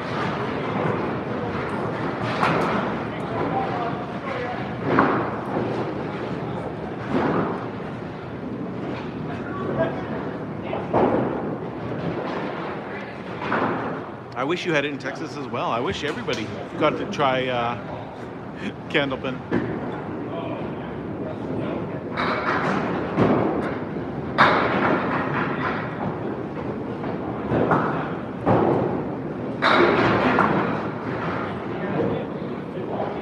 What's the difference between duckpin and candlepin? So duckpin pins are short and stout, and these are tall and skinny like a candle. They clean up all their fallen pins, and we leave the fallen pins up there to help make our spares and our tens. That's pretty much the only differences. Good spare from Lascarbo. This is a very inclusive sport. Kids as young as 4 and 5 years old can do it, and I've heard of people in their hundreds still bowling candlepin.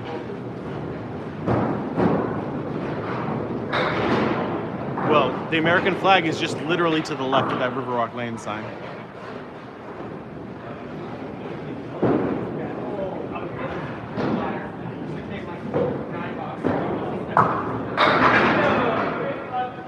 It was a 4-pin difference, I think. 387 to 391. They work the exact same way as they do in 10-pin Gandhi. With a strike, you get 2 bonus balls. A spare, you get 1 bonus ball. The third throw is the only difference in scoring, and that is total pinfall only with your third throw.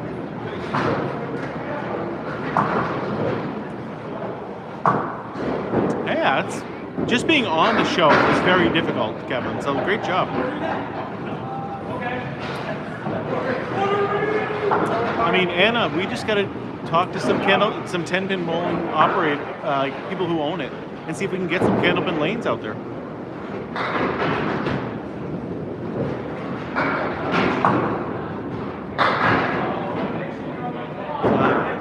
T-Money calling a big fill for Dom Palladino. All over it. And 7. Big split, though. The pins are actually taller than a 10-pin pin by about half an inch, but they weigh much less.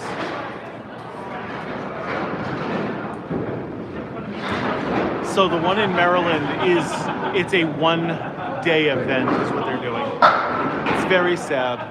They're doing 1 day of hand-set candlepin and duckpin for a fundraiser. 6, 7, made.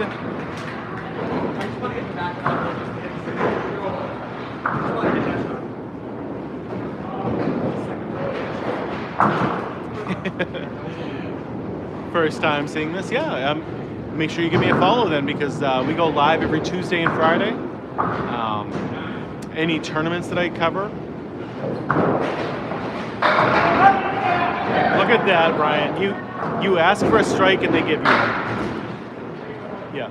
Strikes are definitely more challenging and don't happen as often. Yeah, I'd like to try some 5-pin one day. I've never gotten the chance to yet. I wish you had said that earlier, Ryan. We need more strikes. It does. The highlight reels I make, always get all the strikes thrown. Hey, right back, JT. Let's go. We just need to constantly keep saying that, Sarah. Corey Lucy. Oh, so close. Yeah. Hey, side to side. Let's go. No oil on a candlepin lane. These are straight dry lanes. Yep. The balls don't get any bigger than 2 pounds, 7 ounces.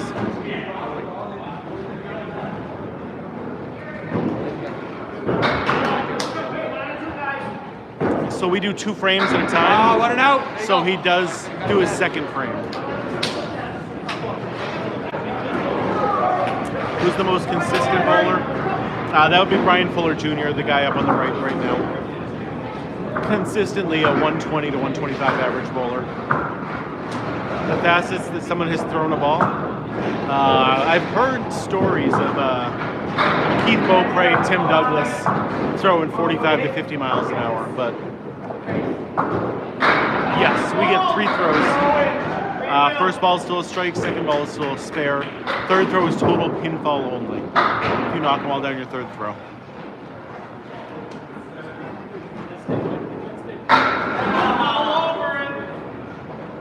What is the highest average in this league?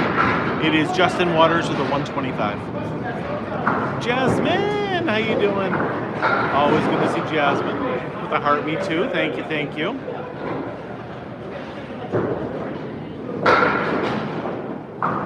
No, you definitely use your own balls.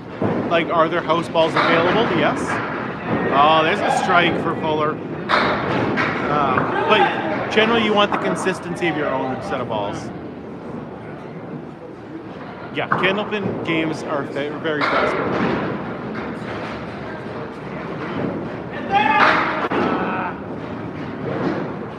We get 3 throws per frame and 2 frames at a time in this league. How much do the balls cost? We buy them in a set of 4, and the set of 4 can range you from $200 to $400. They can weigh between 2 pounds 4 ounces and 2 pounds 7 ounces.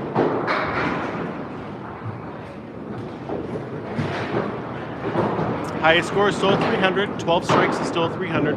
It's never happened in the history of the game, though.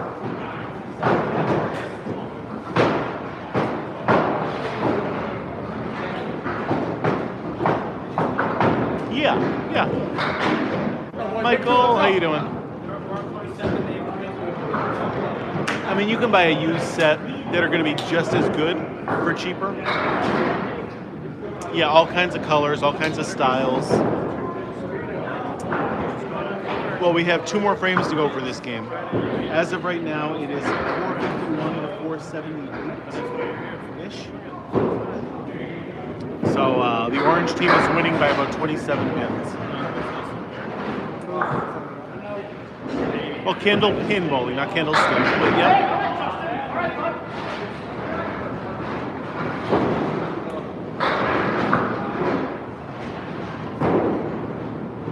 Oh, great pitch. Throw from Moose. Oh, just that 7-pin.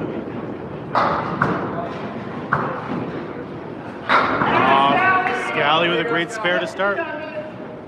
Do the balls all have to be the same weight? No. But it's all about consistency in this game.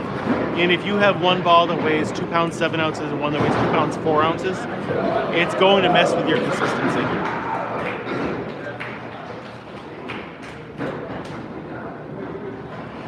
Yeah, we generally throw between 30 and 35 miles an hour in Candlepin. Generally, you want to throw a hard, straight throw.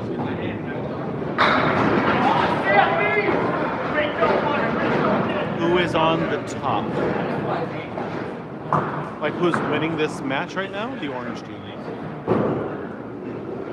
No, there's no sponsors. There's nothing like that. Basically, it's just like the sponsors are the bowling alleys themselves. What a shot from Scally. He made it though, guys. He made it.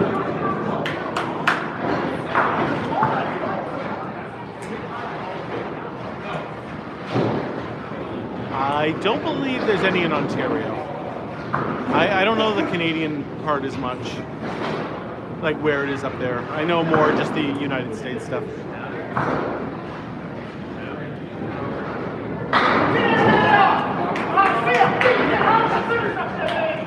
Yeah, so right now the orange team was up by about 20-something pins, but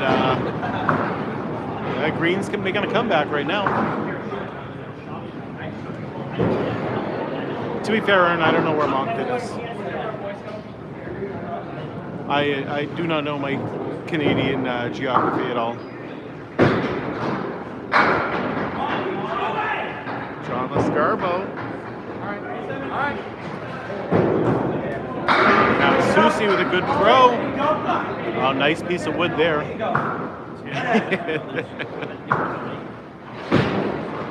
Oh, John Lescarbo with a great pickup.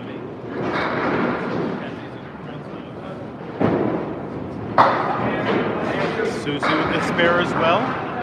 No oil on a Candlepin lane. Nope.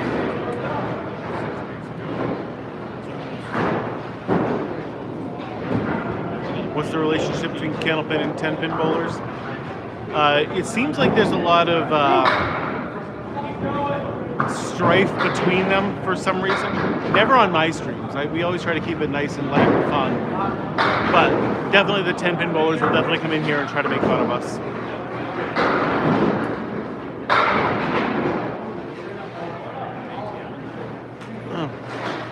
No cores on there. They're all basically the same except for the weights and the colors and the designs.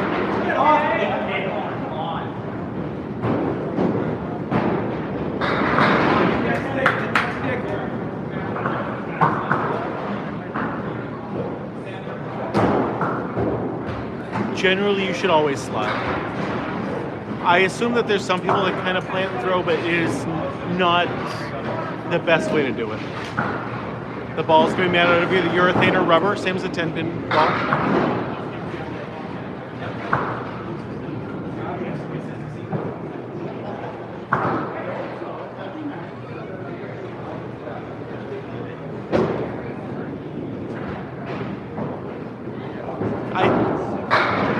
They could definitely break 50, but they're going to try to throw it like a 10-pin ball, and they're going to quickly learn that it doesn't work.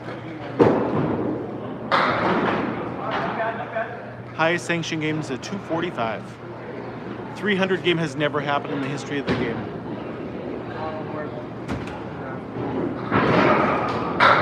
Point, Dom. I get the best mods. Anytime we get the rude people in here, they take care of it right away. Yeah, like 70 is about right. That's what I would expect. A good score is 100. If you can average 100 in most regular leagues, you're going to be one of the best bowlers in your league. If you can average a 115 to a 120, you can bowl with these guys. If you could average a 135, you'd be the best in the game.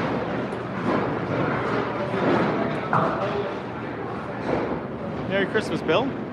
You can put a spin on the ball, but you generally should not. Because then your ball is going to go a little bit slower, and you really do want a faster ball in Candlepin. No holes in a Candlepin ball. Nope, it is just a solid ball. Chucky was such a great bowler back in the day.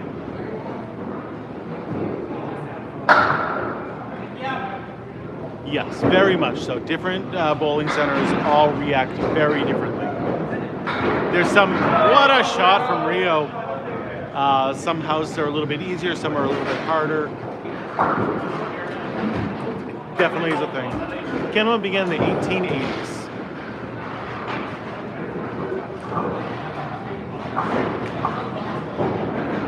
You keep scores pretty much the same way as you do in 10-pin bowling. First ball is still a strike, second ball is still a spare, third ball is total pinfall only. Yes, today we are at Riverwalk Lanes in Amesbury, Massachusetts.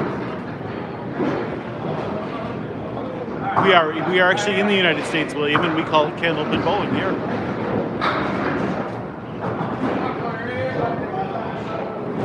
I think Candlepin would do really well everywhere, yes.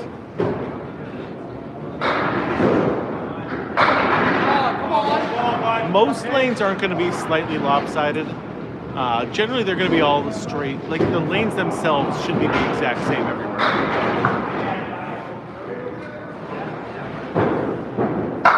Yes, generally you want to throw a hard, straight throw in Candlepin.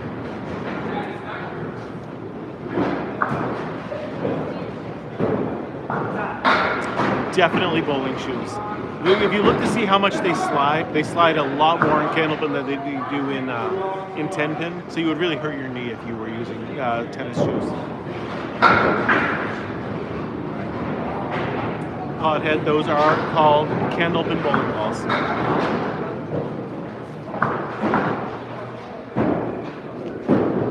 JT. Oh, get off! Oh, Yeah, There's there a you strike go. for JT. You bowl on synthetic? Yeah. I have Academy lanes. Green room is all synthetic lanes. I've also bowled at Portsmouth, Millis. There's a few places out there that have it. We got 3 games total. This is the end of game 2 right now. I have not bowled at Westgate, no. No oil patterns in Candlepin. They are straight, dry wooden lanes. Nope, generally knee actually are the issues. Never, I mean, I don't want to say never, but generally not wrist issues, generally not shoulder issues. There he is. Double strike. Okay, triple. Yes, I bowled at Metro bunches of times. Mayo with the double. Do it! Oh, so close to a triple strike. I would assume that Lafayette is still winning. Yep, triple is still a turkey, but they're very, very rare. They're very hard to get. Nice throwing, JT.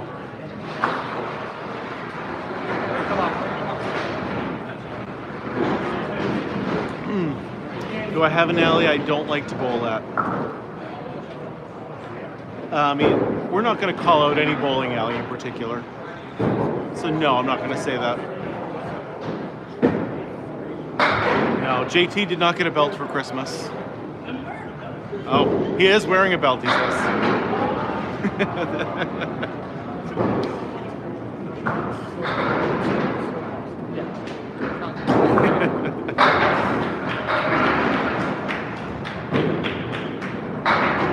Oh, what a shot from Fuller. Still Lafayette in the orange. It's a good night so far, Jeff. Lafayette took game 1. Looking strong for game 2 as well.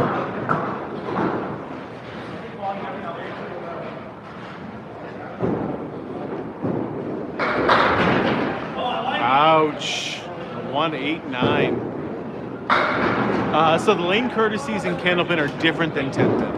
In Candlepin, the lane courtesy, the bowler on the right always goes first. And you don't generally reset your lane until the other bowler has finished their frame. We reset it manually. And so we wait until the other bowler has finished their stuff before we reset. Just a common courtesy.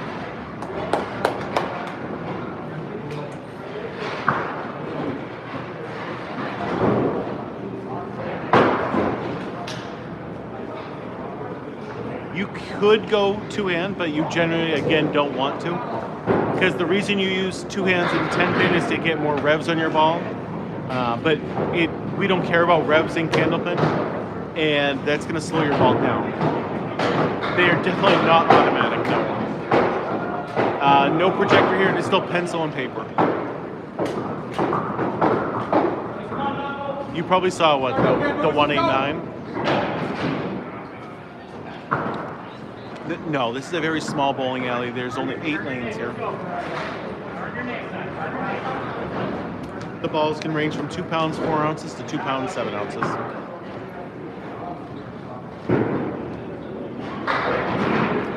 Hi. Justin Scally on the right, Moose on the left. Oh, there's a third one. Number 4? Number 3. Well, I mean, the one should have counted, I understand. It was on the third ball. What a ball. So what, it counted on a second ball one time? True.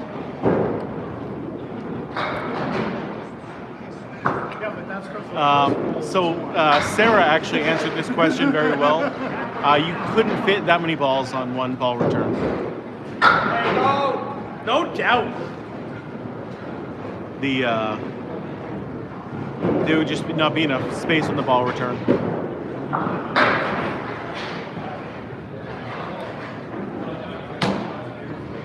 Yeah, we actually did one last weekend. Yeah. Do your job, Sean. No, duck pin is a different thing also. Duck pin, their pins are short and stout and kind of look like 10 pins. Ours are tall and skinny. They kind of look like candles. There's a nice strike for Scally. Hey, go, Phil. Hey, welcome from Tennessee and Iowa. Nice. What's the difference between candlepin balls versus big balls when throwing? I mean, a 10-pin ball has a lot of, there's an inner core that makes them move differently. Candlepin balls, generally you're thrown straight while you go on a hook on your 10-pin ball.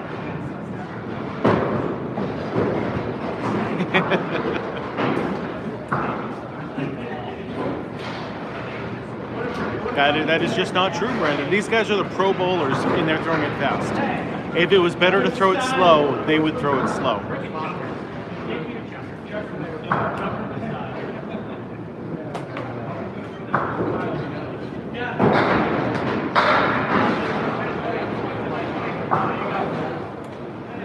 Yeah, absolutely. Oh, good throw from Lascarbo, but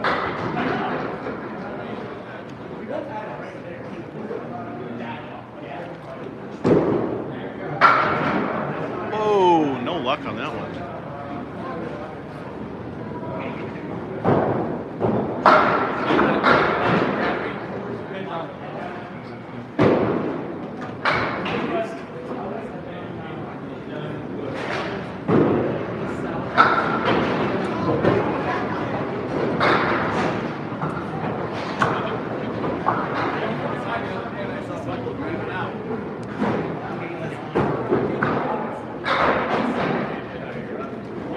I wish you had this in Michigan as well, for sure. Yes, throwing a lighter ball is better for everybody. Like I said, there's some leagues where 100-year-old people are still doing Candlepin. Most places have like a Wednesday morning coffee league with a bunch of like older people in it.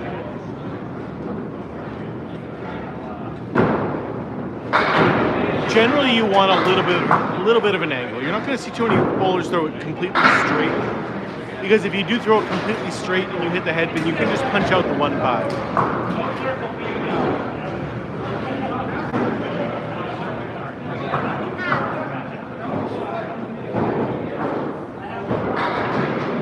Sean, do you have those scores again for me?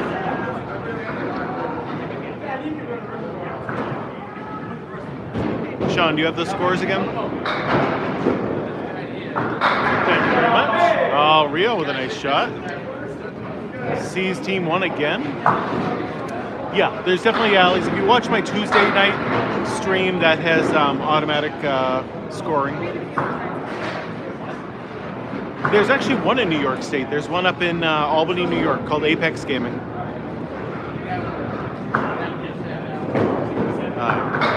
Here's the scores for game 2. 609 to 589. Lafayette wins by 20 pins. Big scores. We got JT with a 133, Moose with a 135. The other way, Corey Elise with a 150. Huge game right there. Rio. Nope. Was Candlepin ever on ESPN? No. There are big championship things, but it was not on any of the big stuff. There you go, Corey with the 150. Huge game right there. Like I said, 135, 121, 133, 170. Like great bowling overall for Lafayette to win 609 to 589. Thank you, Sean. Yeah, just like in 10-pin, you get 12 strikes as possible.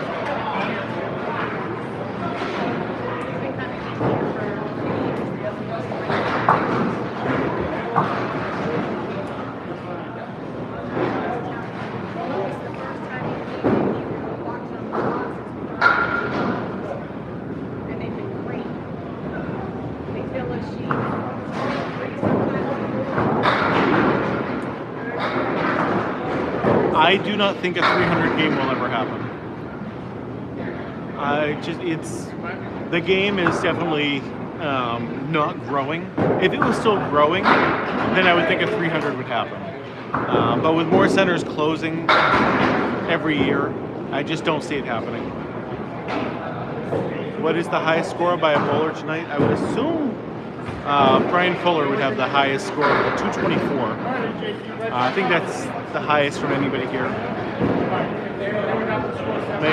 About pricing for what? To bowl here at Riverwalk Beach. If you want to, they have a 3-string special, $15, and that includes a pair of shoes.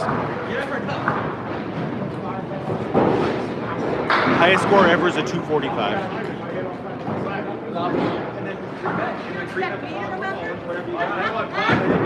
Yeah, exactly.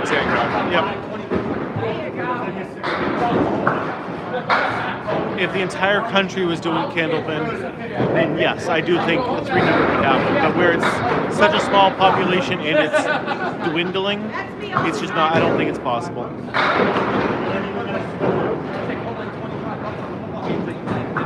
No, not tonight. No, ever. Definitely no 224s are happening tonight. Yeah. It's easier to throw the ball. It's easier to, actually bowl, but it's harder to score. Yes, all bowling is fading, unfortunately. And that's not just limited to 10 pin, it's Candlepin, duck pin, all of them.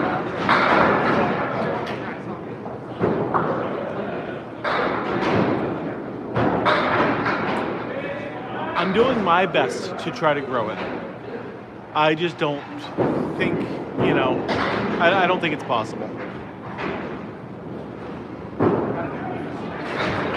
You could if you had a big hook on your ball. Generally, if you throw a straight ball down the lane, it's going to hit a pin. Unless you throw gutter balls.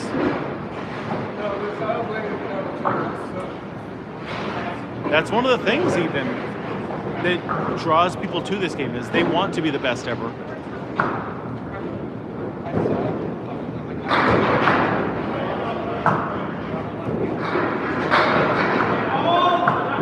Wait for it. Gotta throw it harder.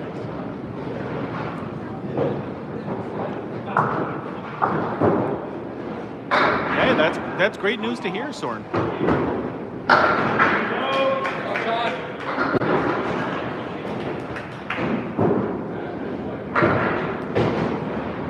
Amen. You really just need some people with some money to want to start spending money in growing this game. If somebody watching this is the guy who won Powerball, you know what? Let's open up some Candlepin lanes across everywhere.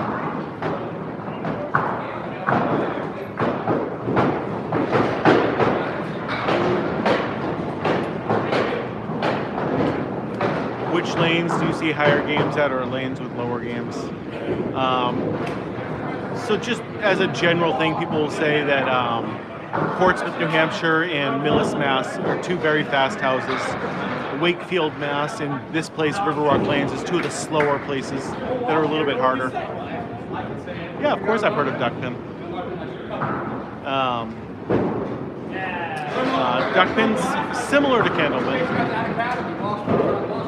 The balls can range from 2 pounds 4 ounces to 2 pounds 7 ounces. Yep, Candlepin began in the 1880s. Could you make the balls heavier? Not legally.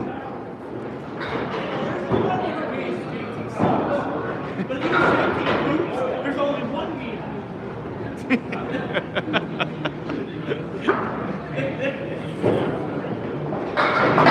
No, generally the reason you throw it so fast on a single pin is for consistency. I know you are. If you normally throw your ball 35 miles an hour, then if you were to slow it down to 15 miles an hour on a single pin, it's just not going to be consistent in your arm. The muscle memory is going to be different. So we do slow it down a little bit for a single pin, but it's not 35, it's 35 to like 32, if that makes sense.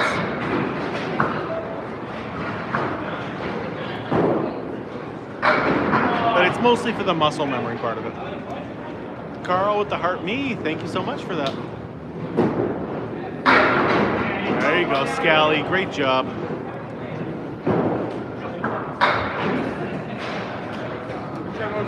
I don't know enough about rubber band duck bin, Jerry. So it's still pencil and paper here, but scoring is basically the same as 10-pin bowling.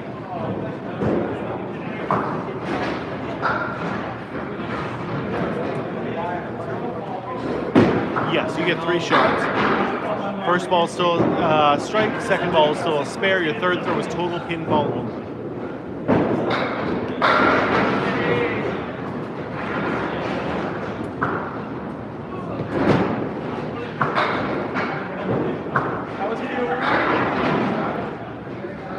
There's 10 pins in the same configuration as 10-pin bowling. There it is.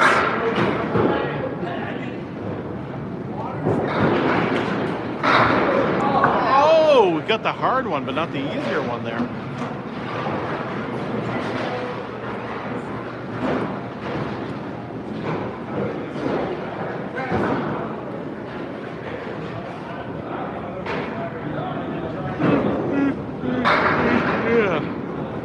There's never been a 300 in the history of the game. 245 is the most that has ever happened.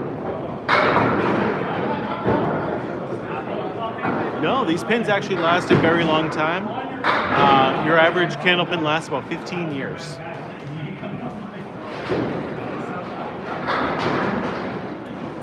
Not as hard as possible, no.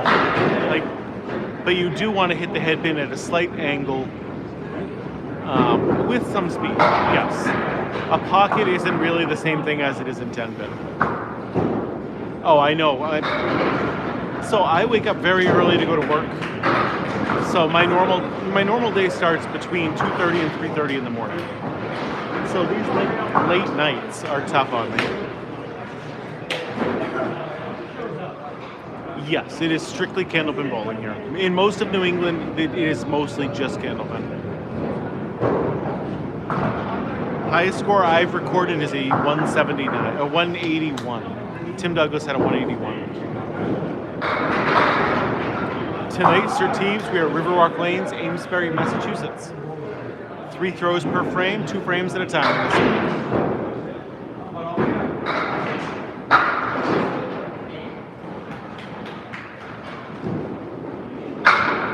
Oh, what a shot! Yeah, generally you want a little bit of a spin on your ball. That is going to help the most. Just not the big hook. Well, Candlepin can be found in 2 different countries, the United States and Canada. The American flag is just a little to the left of the Riverwalk sign. Why don't we go 10-pin bowling? Because this is a better version of bowling. I like going 10-pin bowling. It's just not as much fun as Candlepin.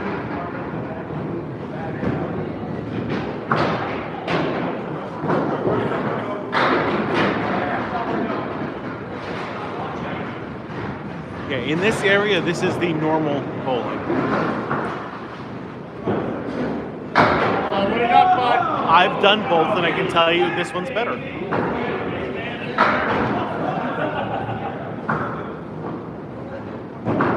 No, our balls are all the exact, like they are solid all the way through. Yes, very much a completely different skill set. The skills in 10-pin is about learning the oil patterns and making your adjustments on the oil. And here in Candlepin, it's about your accuracy and making your spares and learning how to use the fallen pins to make your spares and your turns. Duckpin bowling is different as well. Duckpin pins look like 10 pins but short, and these are tall and skinny like a candle. The balls can range from 2 pounds 4 ounces to 2 pounds 7 ounces. That doesn't sound like a lot, but it is when you're throwing.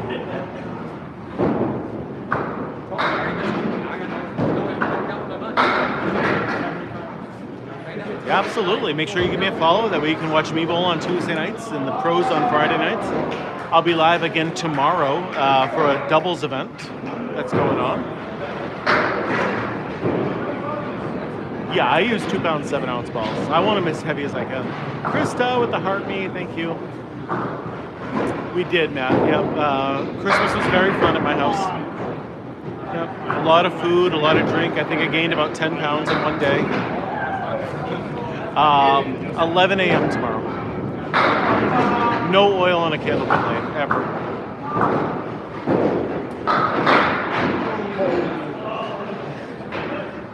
Yeah, so Max bowled in a Candlepins for Cancer event, and he threw a 153 to win it by 3 pins. Can I show a ball and a pin up close? I can show you. Yeah, I can. Give me a second. I'll go grab one.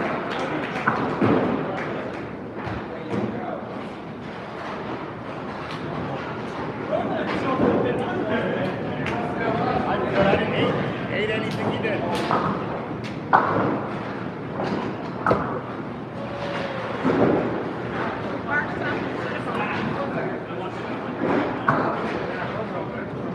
I'll wait till they throw their first ball. Yep, there's foul lines. There's a foot foul line and a lob line.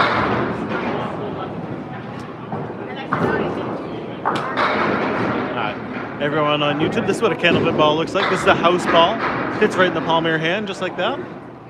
I knew how to keep 2 fingers when I was casing. Everyone on I know I TikTok. didn't do it now. They just want to make sure that they didn't step in any water, especially where it was raining and snowing outside. You really don't want anything on your shoe. You'll trip and fall. All right, right here, this is what a Candlepin ball looks like. That's the way you hold it. This is a house ball. Very solid. No finger holes. That's it. I've had 4 strikes in a row, and I actually won $2,400 when I did it. 4 strikes is worth money usually. Yep, those are the house balls.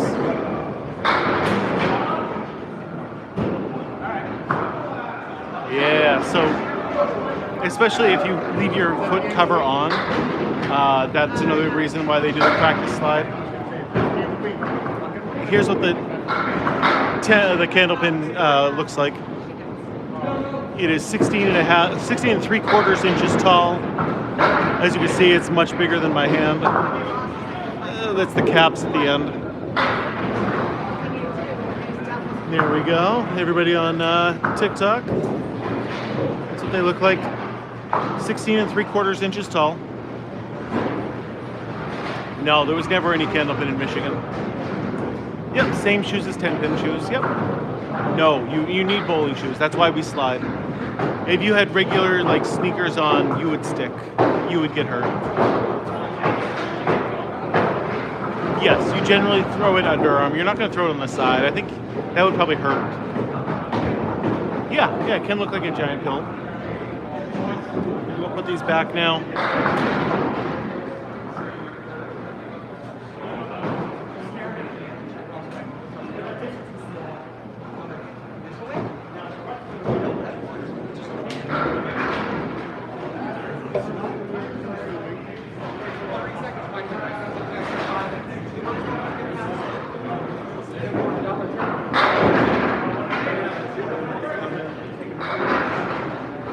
Got green pins, purple pins, yellow pins, orange pins.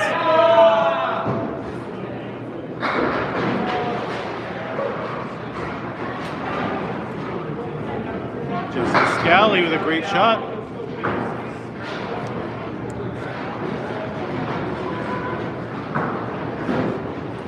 But there's a lot of female bowlers who still do this.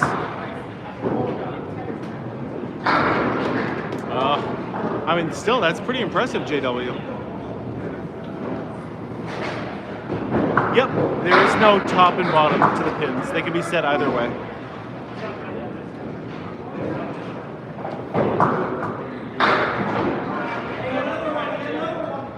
Where's the Arnold place at?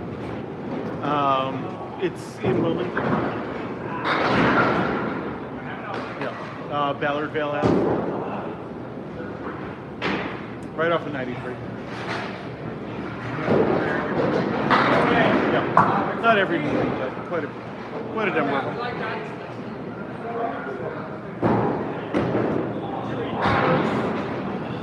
was telling him about your grandmother and my grandmother. I'm just laughing. Bucky's son, Kyle. Tony. Yeah, my grandmother's been calling me a lot, trying to get a hold of your grandmother. Just in her phone here, Terry and Tony. And so she just keeps clicking my name. And every time I answer, I'm like, hey, Grandma, she's like, what are you doing at my sister's house? I'm not. She called me again. Then she laughs.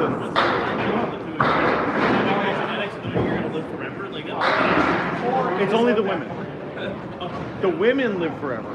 The guys, not so much. I don't even know. There's more cool people here at the fucking coach. Yeah. So my grandmother and Brian Fuller Jr.'s grandmother are sisters. I've had some. So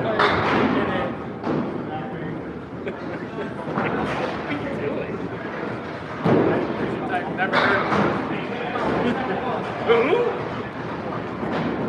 yeah, I do. I think the fact that you don't score as big in Candlepin definitely makes people not like it as much. Yes. You just can't take a picture? Like, you have to go to a Candlepin to figure out Where do you find to be the best place to purchase shoes and balls? The best place to purchase, I mean, going right to their website. The Paramount website is probably the best place, but you're going to pay a little bit more, I think. Just going to a bowling alley, you can generally find some good deals on them. Yeah, it is that harder game for sure. But you can definitely go to like Academy Lanes, and it's 10% off on all brand new balls right now. The rules of this game is pretty much the same as 10-pin bowling that you might be more used to. There's only a few differences. We get 3 throws instead of 2. There's no oil in our lane, so we leave the fallen pins up there to help make our spares and our tens. Thank you, Cinnamon. That's what I want. I want you to see the game and then realize how great it is and know what's happening up there. The main supplier for Candlepin balls, I believe, is just Paramount.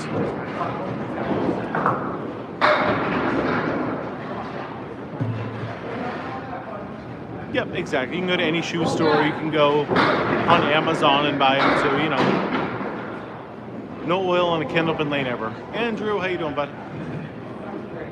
Yeah, this is the professional league right here, Gene. This is, it's a travel league. Each house will support 1 or 2 teams, and then they just travel around. Scoring is almost the same as 10-pin bowling. First ball is still a strike, second ball is still a spare, just like you already know. Your third throw is total pin call only.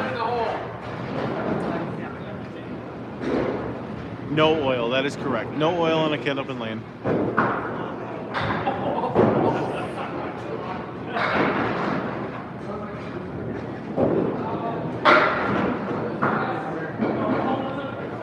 Yeah, I find Candlepin to be rough on your knees, but I mean, all sports are going to have something, you know. So there was a pin too far forward. There is a line down there, and if a pin is too far forward of that, closer to us, it has to get removed, because if it gets hit, it could damage some of the equipment down back there. This is called Candlepin bowling. It's the best kind of bowling there is. Highest score I've ever seen is a 204.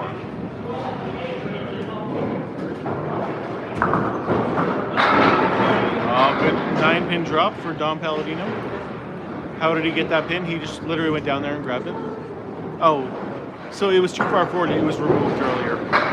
JT removed it. So these lanes are the same length and width as a 10-pin lane. Just the machine in the back is a completely different machine. 181 was the highest we ever had by Tim Douglas. They're all very similar to each other, but they're not all the exact same, no. What they're made out of can be different between urethane and rubber. What they weigh can be different. So no, it's not all just the color. All right, Jay, have a good night, bud. Why roll it so slow for one pin? Muscle memory. If we are always throwing it 35 miles an hour, you don't want to slow it down to 15 miles an hour. We do slow it down a little bit from like 35 to 32, but for the most part, we're not making a huge difference. My Christmas was very good, Gray. Basically, ate a lot, drank a lot, hung out with family all day. It was a good time. That's one where the fallen pin got right in the way. I've been bowling pretty much my whole life, but as far as like doing tournaments and stuff like that, it was 2019 is when I really started. Yes, of course. Every place does cosmic bowling. Yep. The season generally goes from Labor Day through Memorial Day.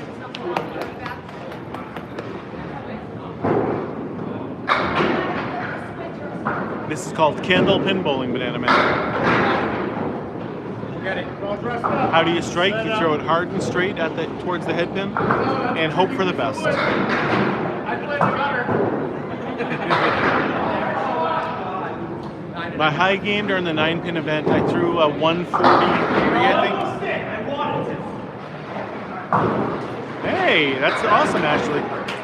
Congratulations.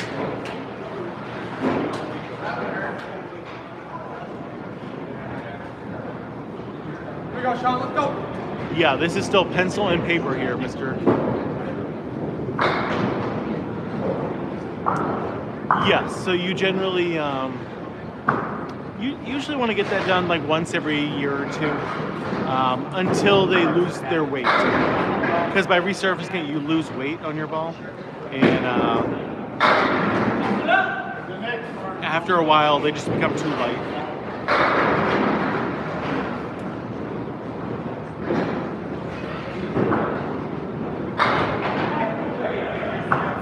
And at that point, then you just get a new set of balls. Oh, yeah! Incredible shot there from Sean Landry. No doubt.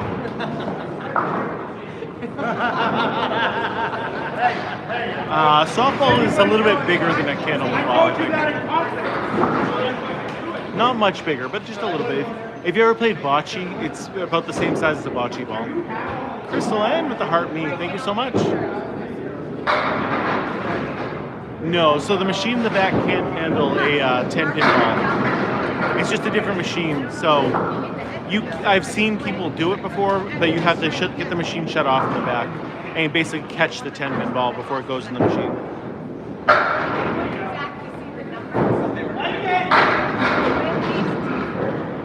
Mark Waller with a Santa hat. Thank you, thank you.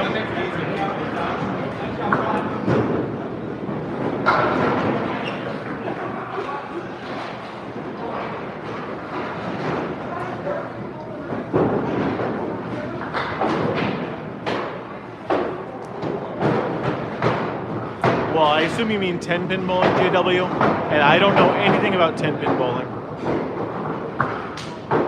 Again, the machine isn't built for a Candlepin ball, but there's been a few YouTubers who have done that before. But just it doesn't work the way you want it to.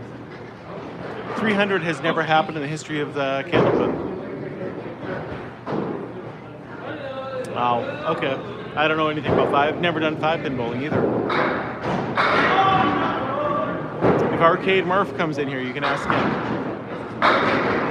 He's my 5-pin bowling go-to.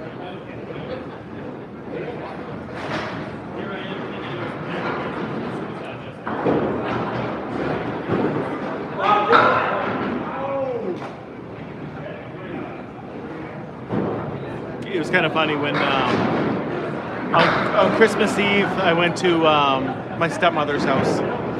And my brother Jeff was there, and Jeff was on the stream with me for a long time. And I was talking with one of my uncles, who is a bowler as well, a Candlepin bowler. And he kept being like, "Oh, did you guys know that Candlepin bowling was in the 1800s even?" And so me and Jeff were like, "Yes, 1880 in Worcester, Massachusetts."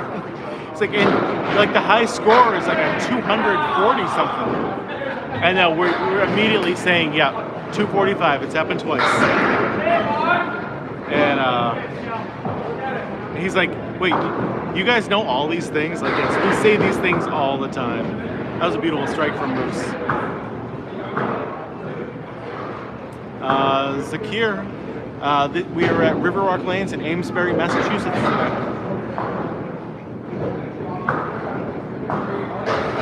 Nice shot, nice shot. No doubt he was going to make that one. No doubt he was going to make that one.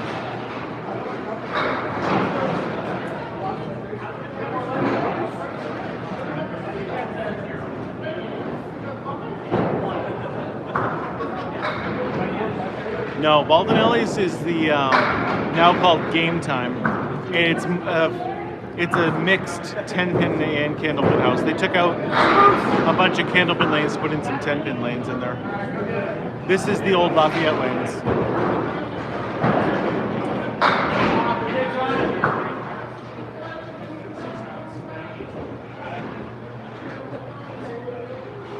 They just want to make sure that there's nothing on their shoe to make them stick.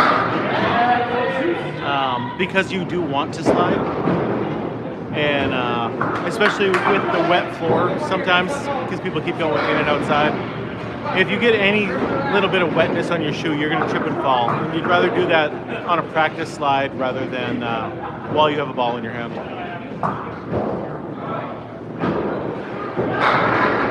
Good throw, another strike for Lascarbo.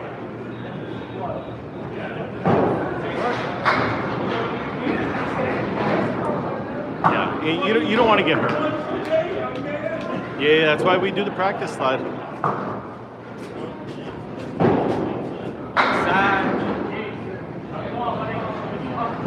What's the difference between Candlepin and duckpin? The pin size. Duckpin pins are short and stout. Ours are tall and skinny. They don't leave their phone pins up there to make their spares and their tens like we do.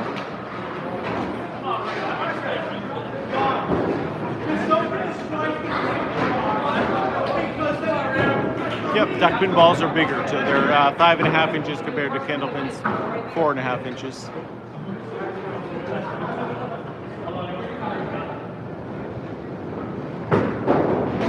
So he's clearing out that piece of wood that's way back there, so that ball doesn't actually count.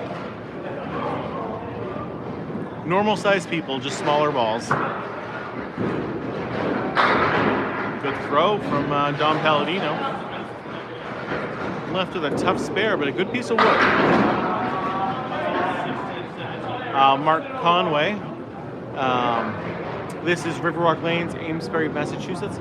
Yeah, there was a pin in the gutter on the right-hand side. So he was just clearing that. But I just called it a piece of wood. But it is a pin.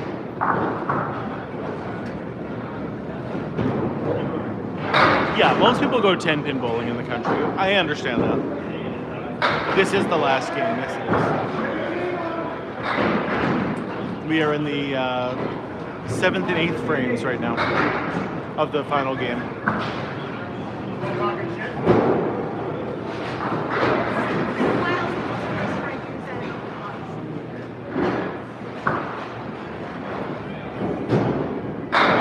Come on!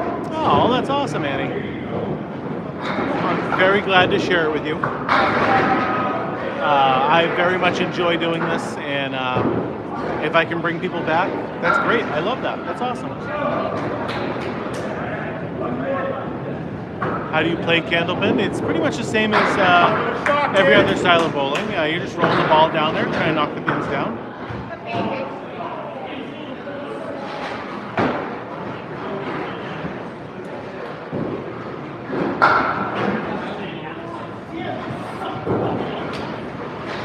Thank you, Flatline. I appreciate it.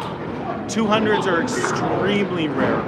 Generally, you'll hear about 1 or 2 200s every year.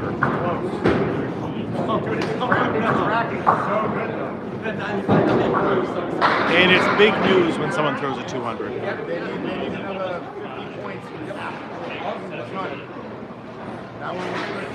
Yes. Yeah.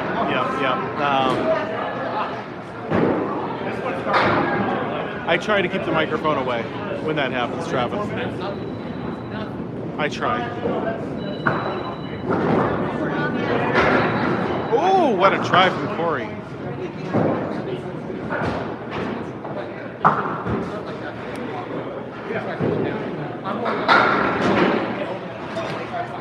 Strikes are very rare. And your average Pro Bowler is only going to throw about 1 strike per game on average.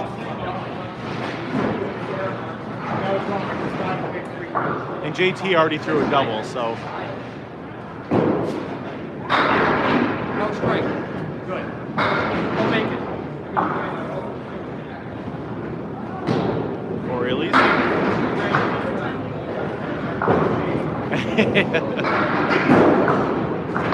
Travis, if I did that, This guy. Yes. the stream would get shut down relatively quickly. The balls can range anywhere from 2 pounds, 4 ounces, to 7 ounces.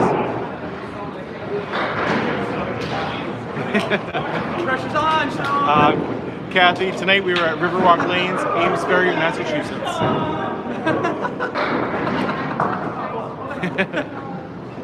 The star of the show today. The belt.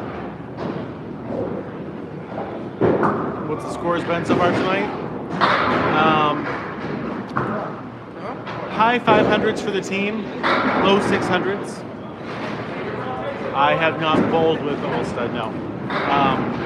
I did watch him bowl. There was a Young Guns versus the old crowd or something like that, where a bunch of the really good younger bowlers faced off against the older bowlers. That was a lot of fun. How do I score? I ask nicely. Uh-oh. My all-time high score is a 164. Yeah, this is the Pro League, the Friday Night Pro League. This is the Friday Night Pro League, yes. You can find one in New York.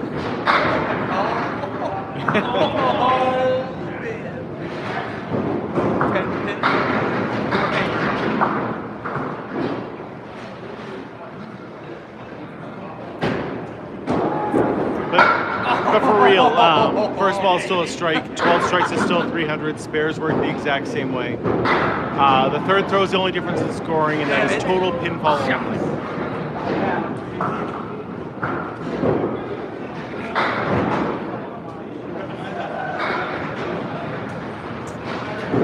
Yep, there's actually one in Ohio as well, and at the Wyoming Civic Center outside of Cincinnati. Yeah, there's one in Ohio and one in New York. I know, but like that wasn't that bad. That was just a funny little one-liner.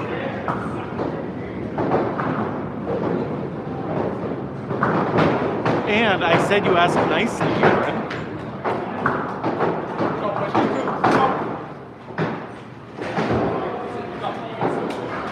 Yeah, Maine is not too far away. Maine is like, what, 15, 20 minutes away from here.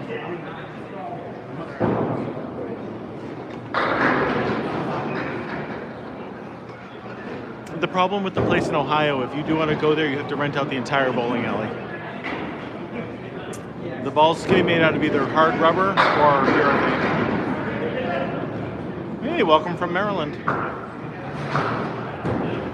Yeah, it's more for like weddings and corporate functions and stuff like that. It's not really a place you just go bowling at that place. Hey, thank you. Yeah, we got 144 likes over there. That's pretty good for you two, considering it's been a kind of quiet day. Almost 36,000 likes on TikTok. Sebi, this is called Candlepin bowling. It is a regional form of bowling found almost exclusively in northern New England and Atlantic Canada. Pilgrim Lanes was so nice.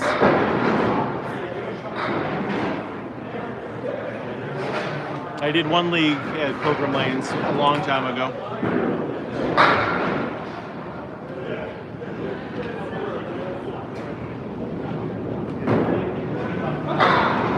First league I ever did was actually at Pilgrim Lanes.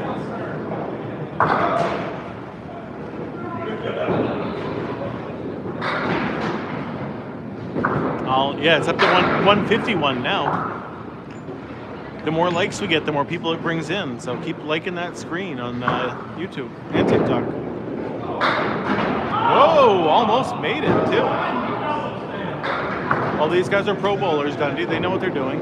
And this is not duck pin bowling. This is called Candlepin bowling, Steelheart.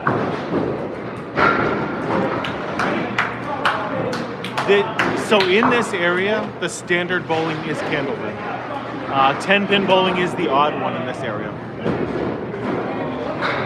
So no, this place is just a Candlepin bowling alley. The Angelatis. Yep. New England, in Gringo, in New England, this is the normal style of bowling. So, like, you know, Boston. No, this is not my place. No. This is Riverwalk Lanes, the home of Mark Ritchie. No, the skill set is very different from Candlepin to 10-pin. 10-pin, you have to learn the oil patterns and how to adjust to the oil. There is no oil on a Candlepin lane, so you're really just working on your accuracy here. Strikes are very hard. This is more of a spare game than anything else. The Mark Ritchie, yes. It's RICCI, but yes. Mr. 519 himself. Scarborough with a strike. Difference between this and 10-pin bowling is there's no oil on our lanes. We get 3 throws instead of 2, and we leave the fallen pins up there to make our spares and our 10s. Other than that, it's the same game.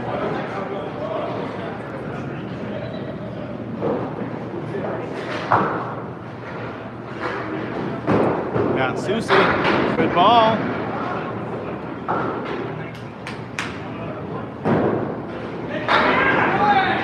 John Lescarbum, great ball there too.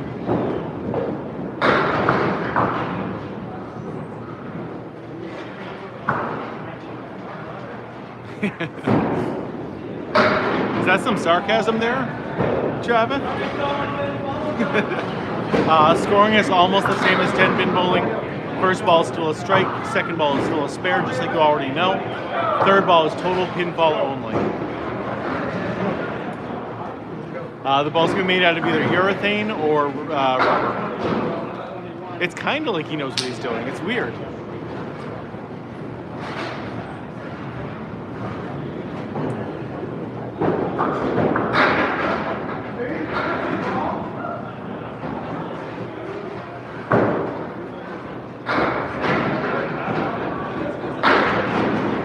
Yep, so a spare works just like it does in 10-pin. Your next ball counts. Not the next 2, just your next 1 ball.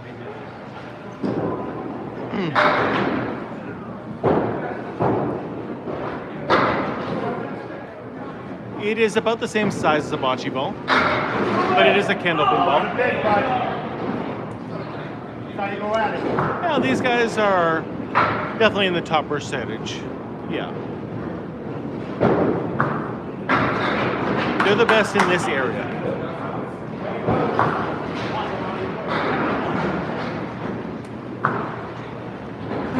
Yeah, so we generally throw the ball between 30 and 35 miles an hour. The pins are 2 pounds, 8 ounces, and 16 3/4 inches tall. No, there's none in Kansas, but there is one in Ohio. Believe it or not, you actually have that backwards, Justin. There is one in Ohio and none in Kansas. When is the Candlepin World Championships? In November. Usually the first week in November. I don't know, I haven't seen Daly in a while. Bowling shoes are the same as a 10-pin bowling shoe.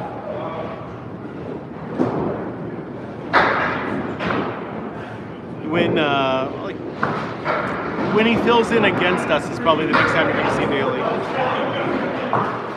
Next year it is going to be at Academy Lanes in Haverhill, Massachusetts.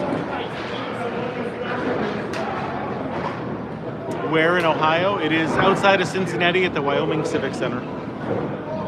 trying to hit for 30. So it's at the Wyoming Civic Center, right outside of Cincinnati. If you want to bowl there, you have to rent out the entire facility. It's more for weddings and corporate functions and stuff like that. But you can go there. Who makes the balls paramount? There's a little bit of a spin on the ball, but not like intended. Yes, I think it's actually in the town of Wyoming, Ohio. Nothing in Wisconsin, I'm sorry. Outside of New England, there's only one in Ohio and one in New York State, and that's it. How is it different from duckpin bowling? Duckpin balls are bigger than candlepin balls. Their pins are shorter and fatter. Ours are tall and skinny. And they don't leave the fallen pins up there to make the spares and the tens even. No one has ever thrown a 300 in the history of the game. Well, that's why you don't really practice at that house. Here you can come in and play. Like there's open bowlers right now on 2 and 3. Yep, the Maritimes of Canada have Candlepin. This is a money league, Tamara.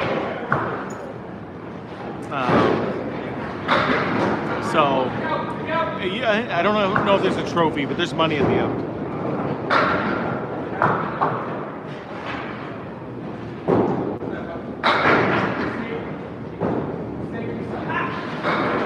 Hey, you know Alisi? Very good bowler. Yep.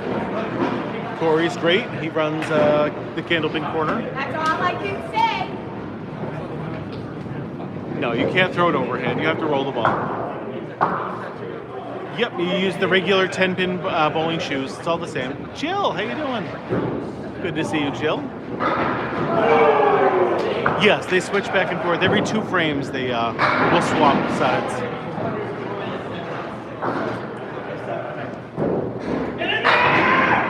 There you go, great now, there you go. I was in a league at Pilgrim Lanes a long time ago. Grace with the heart me, thank you. The balls can range anywhere from 2 pounds 4 ounces to 2 pounds 7 ounces. This still is an actual bowling lane. It's just not a 10-pin bowling lane. It's a candlepin bowling lane.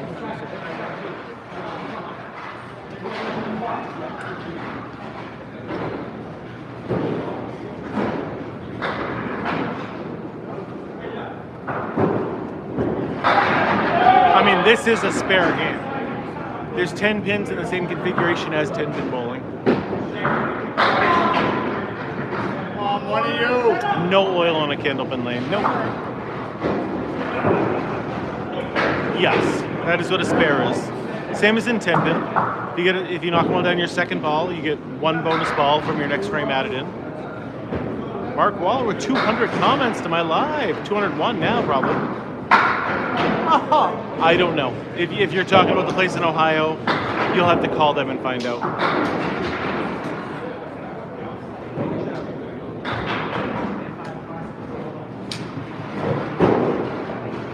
What mod stuff are you talking about, Jill?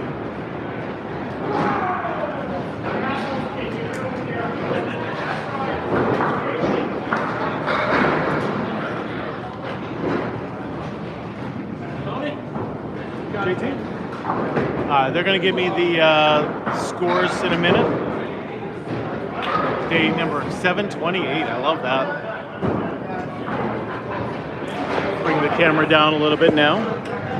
But as soon as they give me the scores.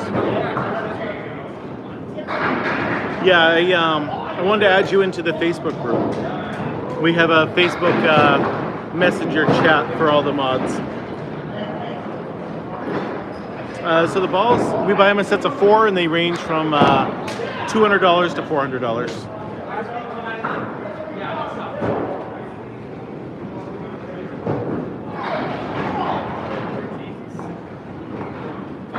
So once they get all the numbers added up, yeah, you just send me a friend request on Facebook. I'll add you to it.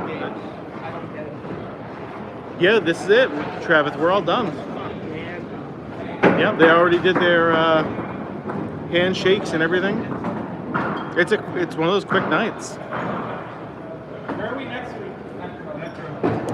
I enjoy. No, we're at Riverwalk Lanes, Amesbury, Massachusetts, but it used to be known as Lafayette Lanes back in the day.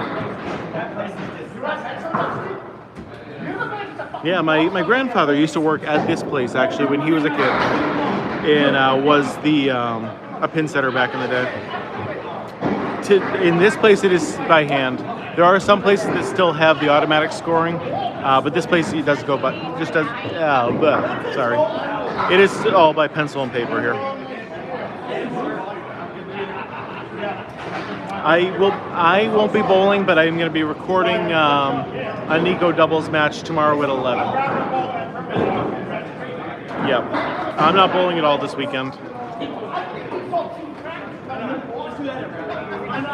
Unless I do the King of the River. I might do King of the River on Sunday. I got nothing else going on, so.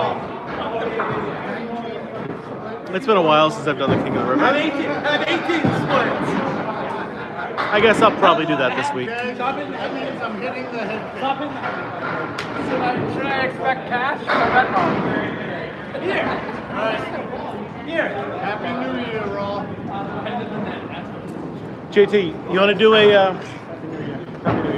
Can you do a spinning throw, like a big hook? Again? Yeah, they want to see it. Okay, JT is gonna do it. JT is gonna do a big hook on his ball. You guys ready? Let's see him try. Oh, great throw, JT. Even better. We're getting Oh there. yeah, he's getting there. Oh, there it is. No, it's Oh, straight. you're still not It good. flattened out.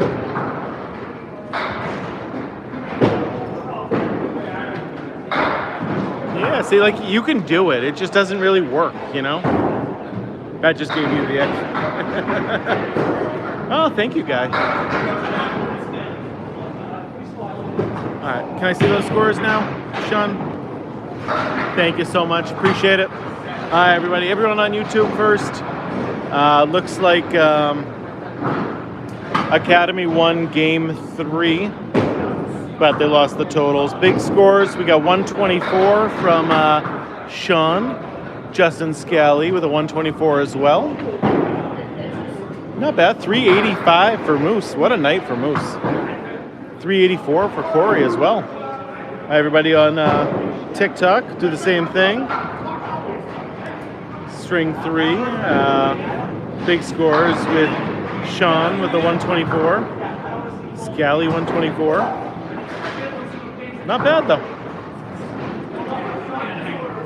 Okay, everybody, I will see you all tomorrow, 11 a.m. For Nico's doubles match. Nick DiOrio and Douglas Duval against 2 other people. I mean, not really. Like, a lot of these guys, most of them were well over 300, 330s. But anyway, tomorrow, 11 a.m. I will see you all then. Have a great